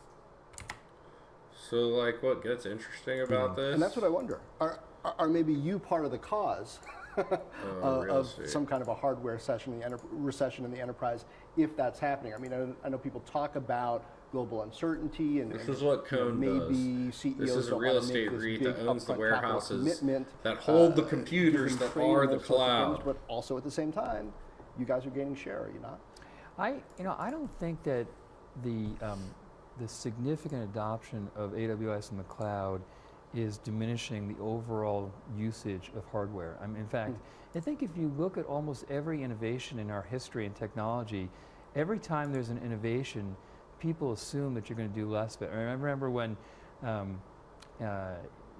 the phone came around, people said, "Oh, people will get so much more done; they'll do less work." And of course, what happens is, when you have these big innovations, you may spend less time or less money per unit on each piece of that innovation. Or in the case of hardware, you may spend less per unit of hardware. But companies get that work done and then move on to the list they've had, which are 2 or 3 years long, of additional things they want to do, because it's so much easier and so much more cost effective to get that work done. So I think that with the advent of the cloud and how fast people are moving, it may shift where people are consuming hardware, but I don't think it diminishes the overall use of hardware. It lowers the cost per unit for people using hardware, but they will find all kinds of things, and are finding all kinds of things to do that they'd always wanted to do but had been unachievable in the past. I want to talk about Jedi, multi-billion-dollar contract, the Defense Department. I remember where I was when I found out that it went to Microsoft, in line for an elementary school Halloween dance on a Friday night. I said, "What? Really? Where were you when you found out they announced?" Damn. How does it work? Yeah. 10900K. I wish And I what could did you get think? in that. Well, I think we obviously don't believe that Jedi was adjudicated fairly. I think that anybody who does a detailed apples-to-apples comparison of the platforms don't come out in the same spot that procurement did. And most of our customers tell us we're about a couple years ahead of anybody else with regard to functionality and maturity. But there was significant political interference here, and when you have a sitting president who's willing to be very vocal that they dislike a company and the CEO of that company, it makes it difficult for government agencies, including the DoD, to make objective decisions without fear of reprisal. And I think that's dangerous and risky for our country. So is your position that it's impossible that Microsoft won this fair and square, or just that there are real questions given the president's comments and arguably interference in this process about whether it could have been fair? I think that if you look at the details of it, which I obviously know the details of it a little bit differently than other people, but it's just hard very, very difficult to look at the comparison objectively and come out the way that the DoD did. And what kinds of details are you talking about? Just, I'm pretty aware of the respective components and features and capabilities and what the requirements were in JEDI, and so I think it's quite difficult to end up making that decision that they did in a fair and objective way. Now, tell me and tell the viewers, I think this is important, big picture, why this matters when it comes to a country like the United States, a process like military contracts. Why is this? So he's saying they should have gotten. Well, I think he's saying they should have gotten a contract contract. Of the United States, the national security of the United States is, quite important, not just to the U.S. but to the world as a whole. And when you have to when you have to do work to modernize your technology capabilities, as the DoD does, you need the best possible technology platform to build what you need to build on top of. And I think that not just for the national security of the country, but also if you think about the thousands of decisions that we have to make across our government that are really important for our country, those decisions have to be made on objective criteria and be free of political interference. Or accusations. That dude's firing right there. So there. did you know as soon as this decision came down that you guys were going to take this to court? Yes. Not the second that we heard the decision. Like anything, you have to look at the details. He's being politically nice. He's like, we needed to research how we lost. Was, and there was a lot of data. And we figured out that we were the best. In any one of these procurements that you get after the decision was made. But after we looked at the data carefully, there was really little question. It's, I think we have to shine a light on what happened here. How much is Jeff a part of that process? Because he certainly was a central part of the issue, it seems, as far as the president was concerned, in talking about Amazon and the possibility that really did influence this process. Like everything at Amazon, Jeff is aware of what's going on and has a say in what's going on, and and is supportive of the decision we made. I want to move on. Several months ago, you guys announced that you wanted to build, in effect, a second headquarters, a major location in the New York area. That didn't work out. You ended up backing away from that. You're still going forward in the DC area, Northern Virginia, building out that facility. What are the lessons learned? How is that process going? Do you have enough capacity in Northern Virginia from what you continue to cobble together in New York to build out what you feel you need to? Well, we're super excited about what we're doing in Northern Virginia, and the community there has been fantastic in the way it's welcomed Amazon. We've had a significant number of people. We're throwing a lot of money at the government, and we need employees in DC. This is basically everybody in our company that fucking is lobbying. For our data security team, and for our networking team, and our computing team. So we've had a number of people in the Virginia DC area for a while, but it's a fantastic place to live.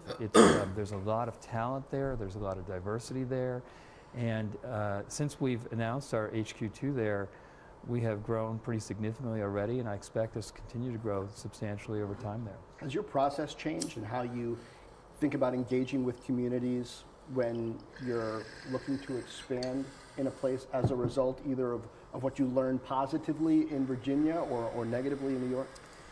I don't know if it's so much of a change of approach. I think that we were excited about both Virginia and New York, and we approached them relatively similarly, and with some subtleties and nuances in the different cities, and they just had different reactions. And there was, I think, there were some things that we had made the decisions at the time we announced it in New York that that made it harder to be there. And if you're going to do something like build a second headquarters, which takes a lot of effort and time, if you're in a place where it feels like the community isn't as excited about your being there, you're better off starting, in a positive spot. Millie So One, we thank you found so that much in for the Virginia. follow. We I found that appreciate in that. Nashville. And the other thing to realize is that even though that we have chosen Northern Virginia as a second headquarters of building kind of our most significant second presence to what we have in Seattle, we have a lot of people all over the country. 5,000 people in New York that will continue to grow. We have a lot of people in Boston and Vancouver and in lots of places. Hey Millie, around we're the doing country that will great. continue Thank to you grow very as well. And I much. think Just learning. whether you have Out here learning before we start the 100 or poker 200 grind. people in an area, or 1,000 people, or 5,000 people, or 25,000 people, it's just good business to be a part of the community. It makes your employees feel better about working there, and Definitely good and to we be a part want of to the be a part of the community in which we work. So we're trying to do that across a lot of cities and communities, and and each of them have their own different characteristics, and will receive you differently. It occurs to me that when Amazon puts a logistics facility or warehouse somewhere, some people say, well, these are lower wage jobs. We really want the white collar jobs. We want those too. Let's go after those. Sometimes now it seems when you plan a major HQ2 facility, some people say, oh, well, they're going to gentrify. They're going to bring in people from outside who didn't live here before and push the current population out. We don't want that. How do you thread the needle?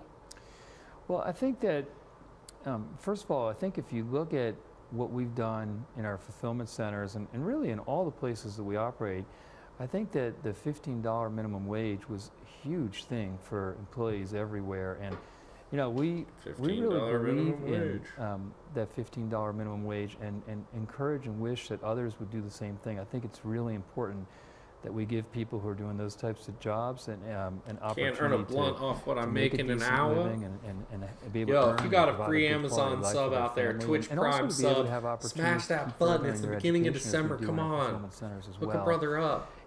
Look, I think that when we start to grow and we have a lot of employees in different areas, we create a lot of jobs. And we have we have about 650,000 people that work at Amazon at this point. That's a lot of jobs.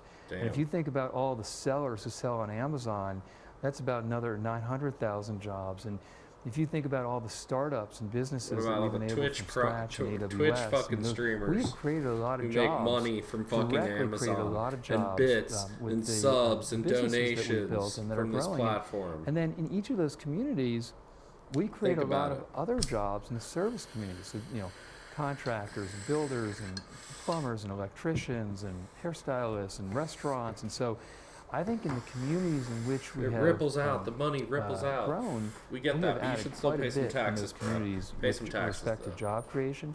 And then if you look at the You need employees to do all at that Amazon, and pay you can look taxes. at it in Seattle, you can look at it in Virginia, D.C. area, you can look at it in As a Boston, business. you can look at it in New And York. Bezos can make a Our little employees are less very deeply because it's involved going to in go to the community, taxes a involved in little bit more various, to the business. important causes business, around and that's homelessness and fine. education and disaster relief and things of that sort. So I think that I think we have done a lot of good for a lot of communities, and I think we can, we will still continue to grow and evolve and and try to innovate in our involvement in the community as well. But I think we've been good for most communities. What needs to happen in the U.S.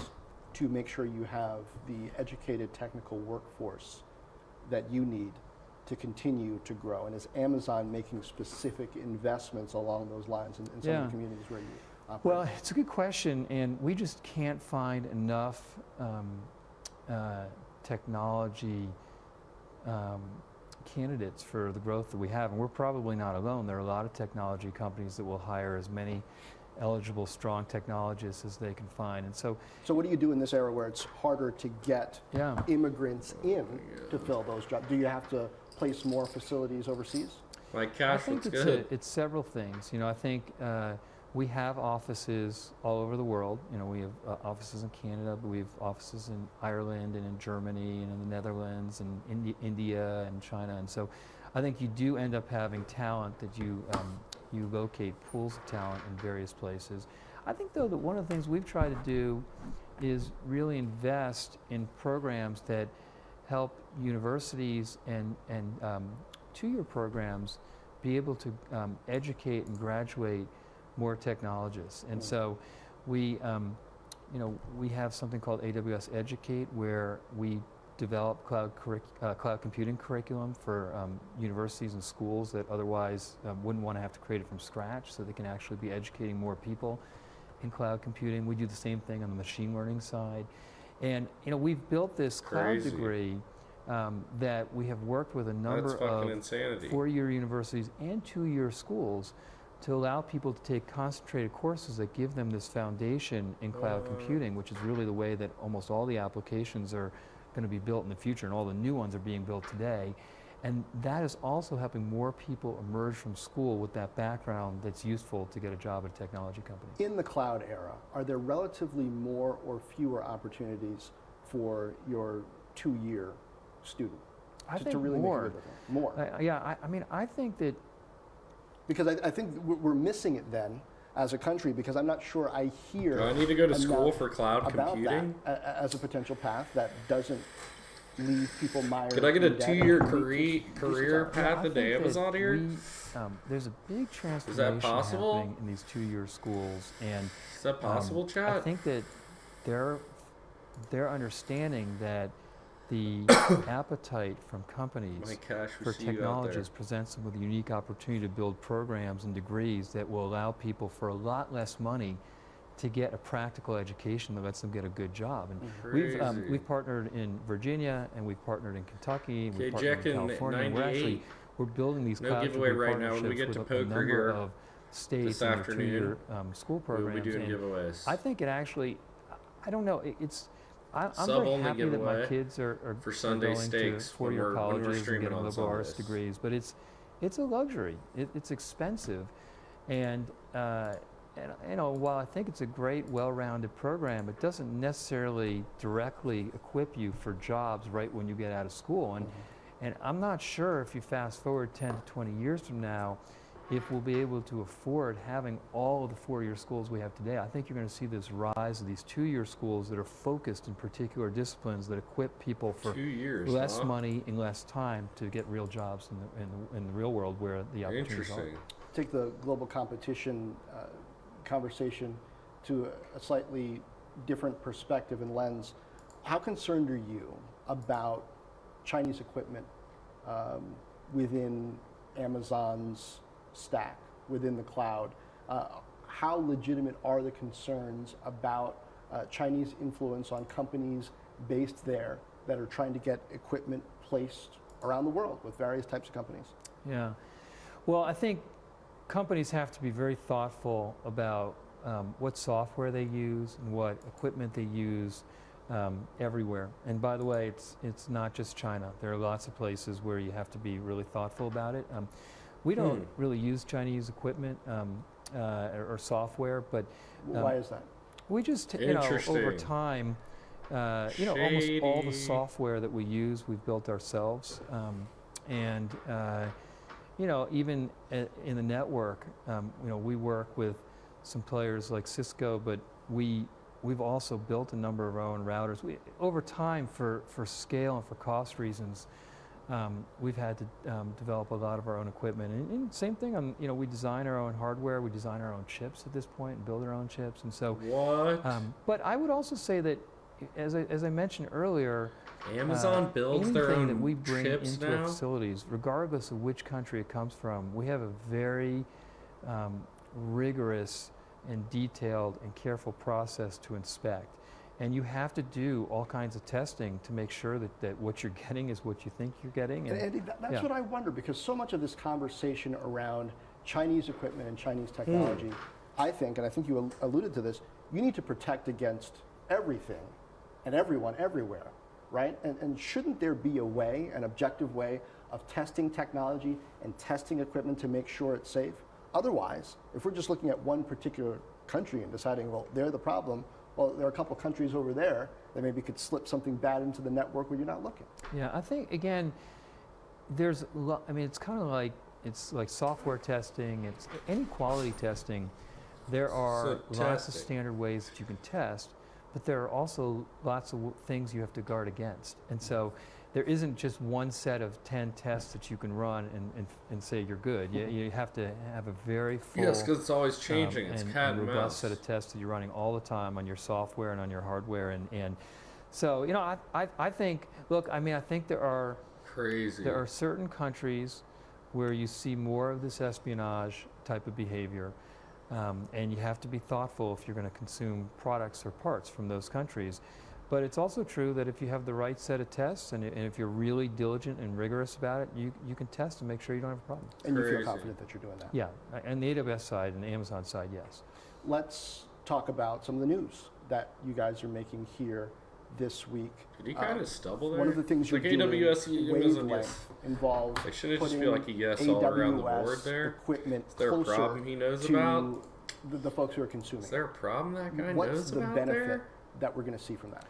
Well, one of the things you're doing, Wavelength, involves putting AWS equipment closer that we're going to see. Have these connected devices all in your house. It could In be your in your home, your office. It could computer, be in the your oil fields. It phone, can be in the your- more and more companies. Putting AWS equipment guys are making here this week. One of the things you're doing, Wavelength, involves putting the news that you guys are making here. Make sure you don't have a problem. And you feel confident. And you have to be thoughtful if you're going to consume products or parts from those countries. But it's also true that if you have the right set of tests and if you're really diligent and rigorous about it, you can test and make sure you don't have a problem. And you feel confident that you're doing that. Yeah, and the AWS side and the Amazon side, yes. Let's talk about some of the news that you guys are making here this week. One of the things you're doing in the news. Set of tests and if it's about it, you can test and make sure you don't have a problem. And you feel confident that you're doing that. Yeah, and the AWS side and the Amazon side, yes. Let's on the talk about AWS some side, of the he's news. like, well, because he's the head of the AWS, so he's like, yes, I'm confident in AWS, and he wants to be like on Amazon. He wanted to be like, I don't know about that, and he's like, yeah, and then he's got this smirk because he's like, I avoided that.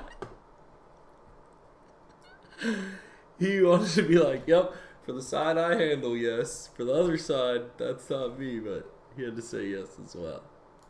That you guys are making here. Look at this him holding week. back the laugh. One of the things you're doing, Wavelength, involves putting AWS equipment closer to the folks who are consuming it. What's the benefit that we're going to see from that?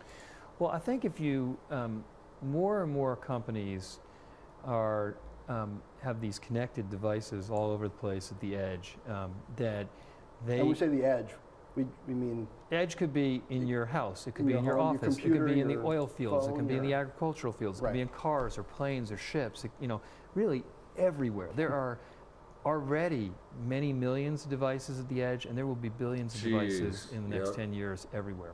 And those devices, they have relatively little CPU and disk, but they have all of this really valuable information that people want to take advantage of. And they're, the way that they interact very often is they're connected to the cellular network. And if you think about the usual, if you want to do something really interesting and take advantage of something like 5G, which is so much faster than 4G, a lot of what you want to take advantage of 5G with are applications at that last mile that give you single-digit millisecond latency. And so, if but those applications, to do what they want to do, they need compute and they need storage. And typically, what they do is they reach out to AWS and the cloud to get it. But to get there from a device, you have to go from the device to the cell tower, to the metro aggregation tower, to the regional aggregation tower, to the internet, and then to AWS, and then back.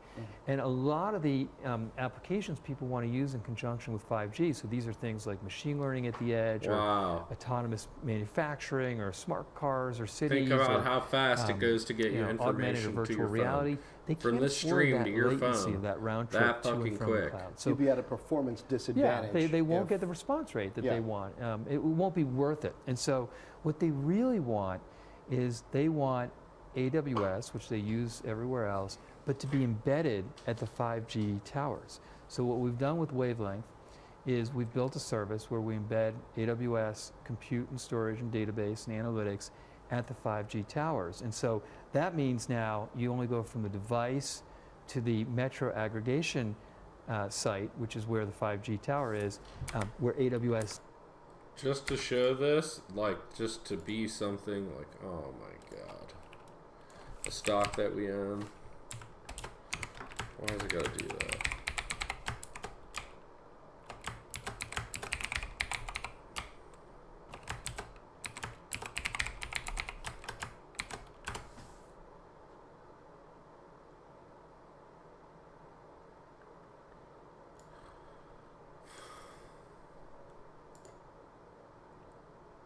When they're talking about the towers, American Tower Corporation is a REIT that owns all the land and manages cell phone towers. They have a nice dividend yield and they're growing. What is their stock ticker? It is, I think it's AMTA.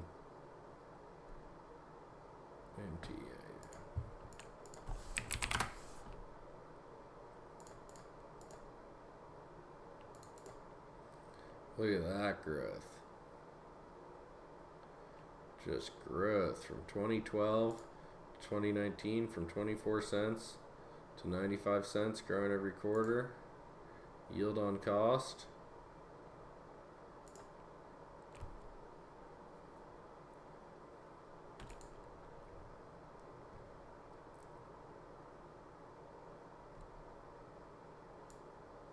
Annual payout, $3.61.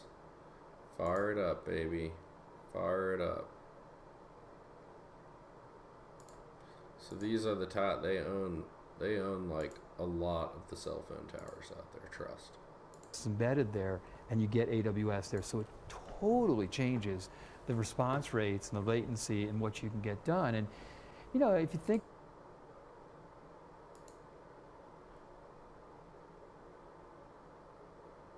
Call up a telco and say, can I co-locate at your 5G site? And then if you have an application that works across lots of geographies, no one telco serves all those geographies. So then you'd have to call all the telcos and ask them that. And then you'd need some kind of interface that helped you negotiate the different ways that you'd have to do it with each telco. And you know, and then you want to be able to do that with the same tools that you're using to use AWS with your applications that you want these devices to connect to. And so with Wavelength, we've built a service that takes care of all of that. You know, our very first partner is Verizon, but we'll also launch with Kosovo, Jesser, with SK Telecom, Jesser B1A. Are these exclusive? We are definitely in pharma companies. The regions where these players Healthcare is doing really good right now. Can you do Verizon? Thanks for stopping out. I appreciate you stopping out. And. I think over What's time, going on? Who are you invested we will in? have multiple providers in every region, just because What's your favorite? all of us want to have the type of seamless experience for customers that whoever they're using on their cell network, they can be able to use Wavelength.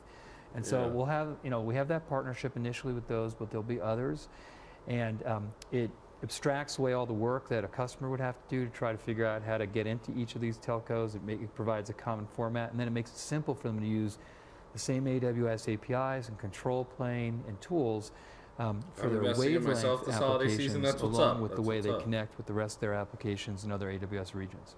What's your favorite pharma stock, though? What would be your favorite one if you were going to put capital to work? Which one would you choose? Offload their data onto it and then send it to the cloud.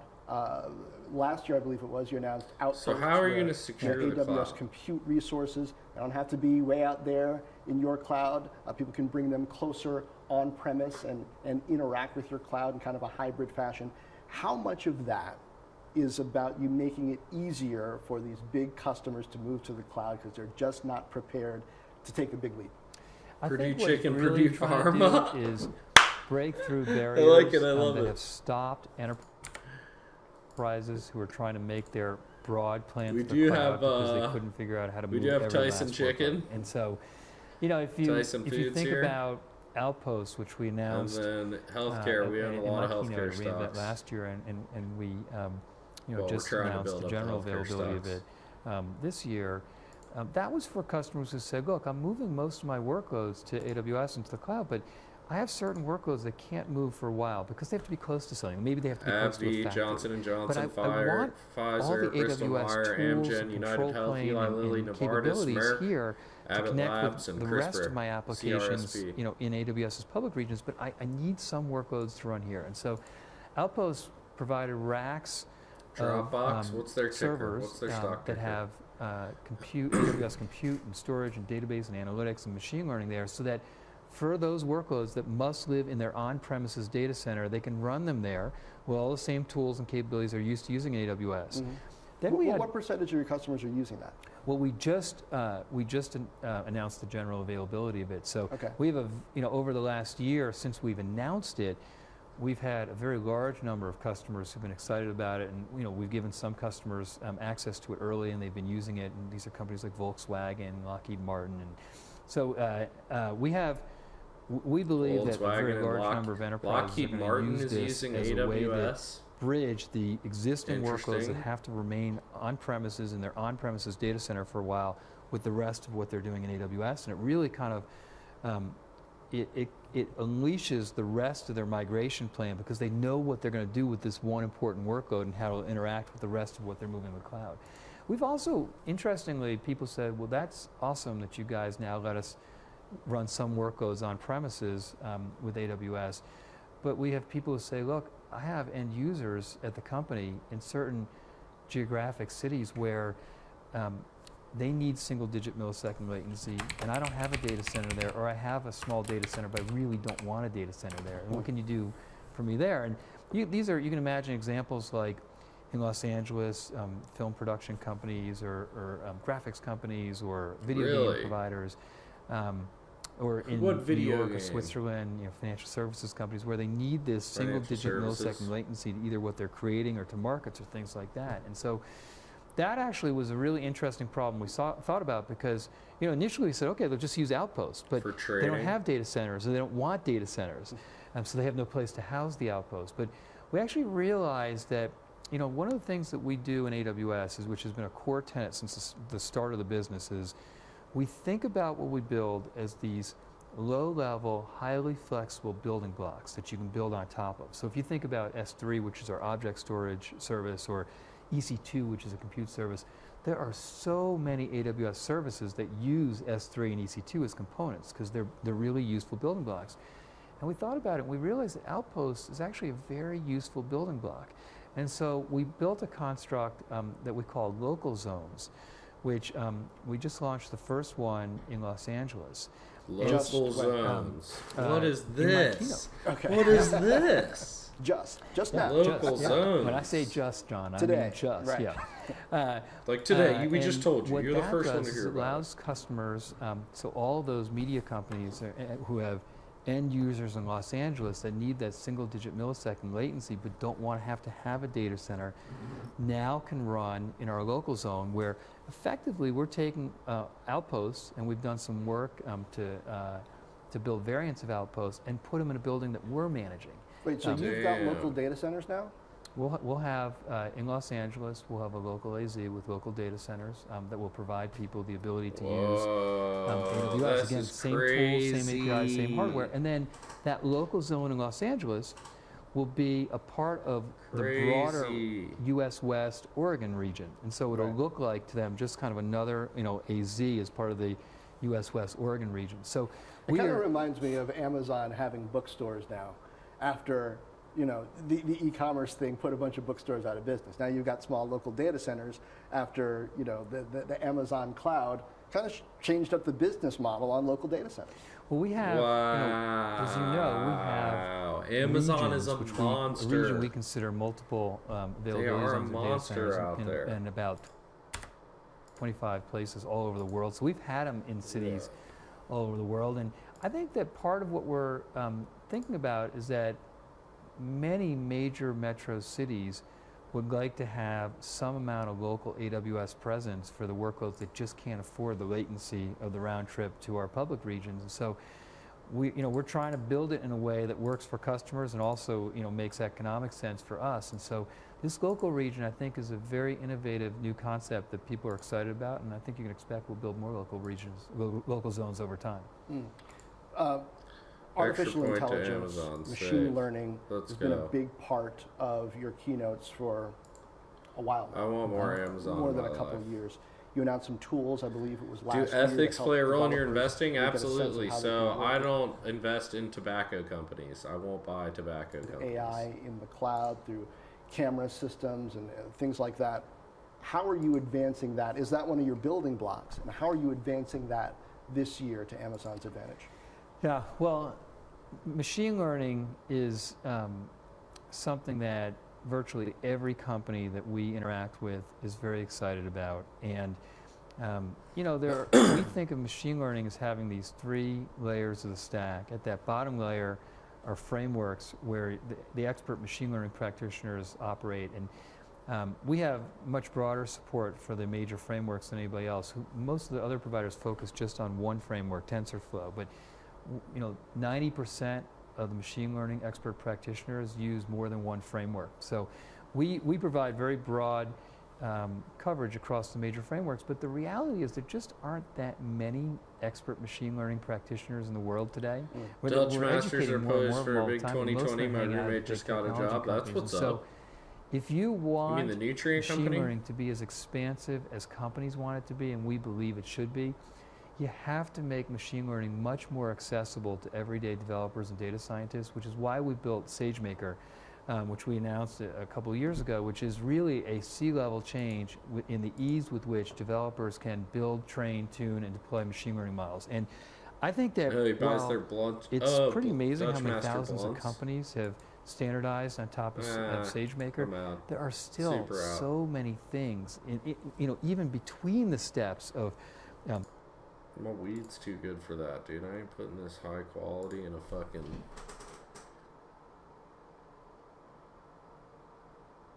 Putting that in a blunt, dude. I ain't putting that in a blunt. It's too tasty. Tobacco? What do you need tobacco for with that? Look at how icy that is, yo. What do you need?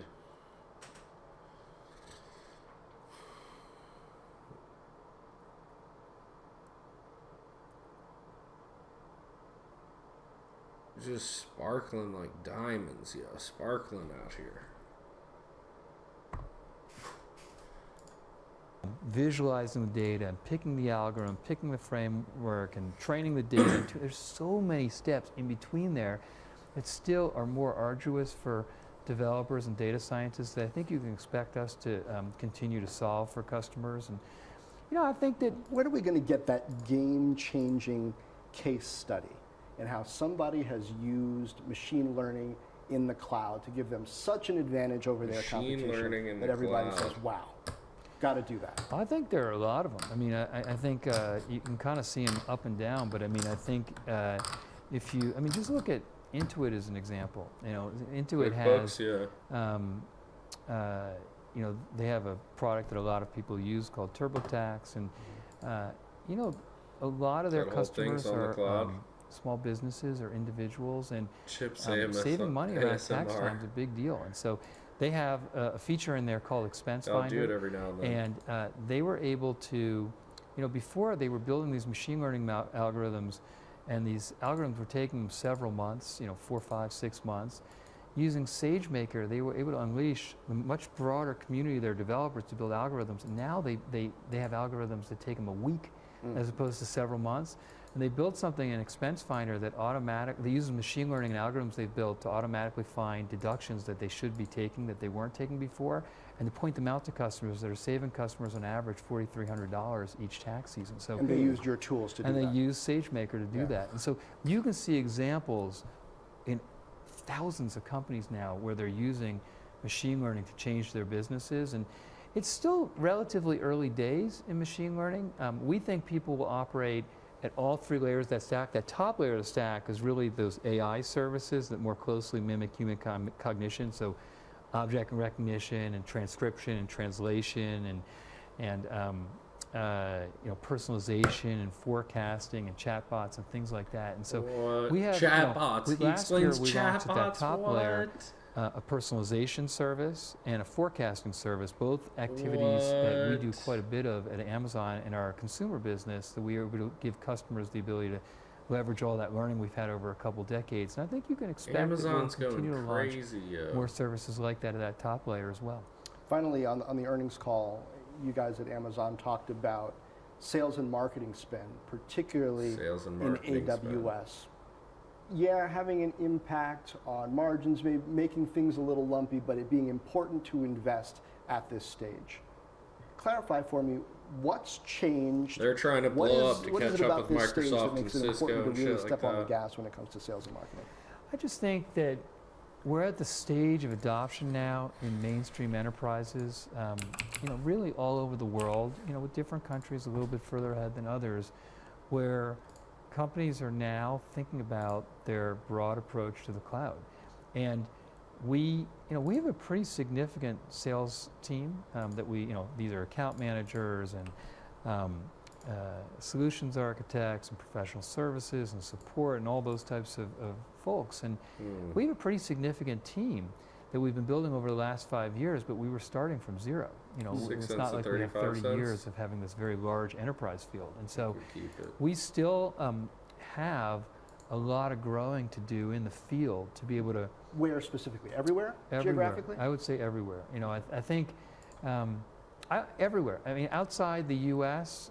Is a place where we have disproportionate amount of people to add, but even in the U.S., we have a much larger enterprise business in the infrastructure cloud computing space than anybody else by a pretty large amount, and yet still we have so many customers that we're just meeting and that want additional capabilities and support in the field that we're adding. And so, I think by anyone's measure, we have a very large field team, but it's a fraction of the size of what it's going to be. And so many companies are making decisions over the next 2 to 3 years.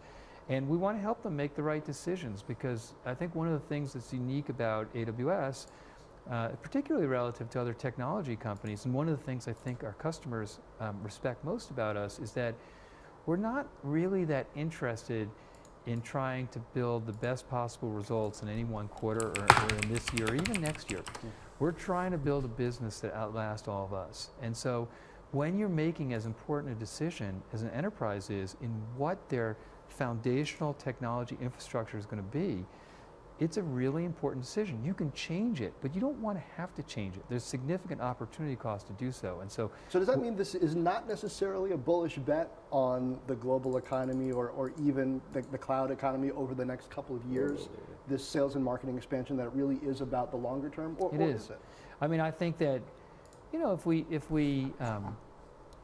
if we're as helpful as I think we can be to enterprises, I think we'll continue to have meaningful growth in the business, but we're really trying to build this capability to help enterprises make the right decisions over the next few years that really set them up.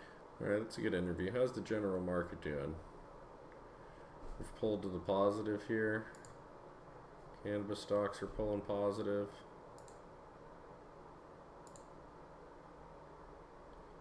Thank gosh.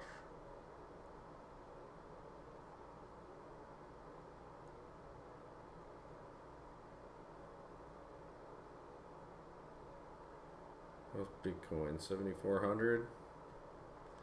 Way to go, Bitcoin. Way to go.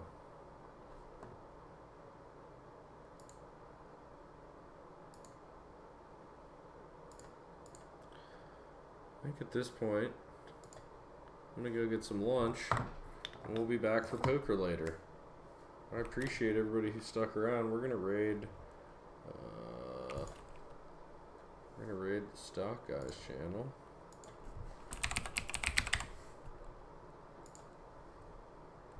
And we'll see you guys a little bit later. You know what I mean? Peace. Went through all the news for the day. I think we did good. I think we did very good. See you guys later.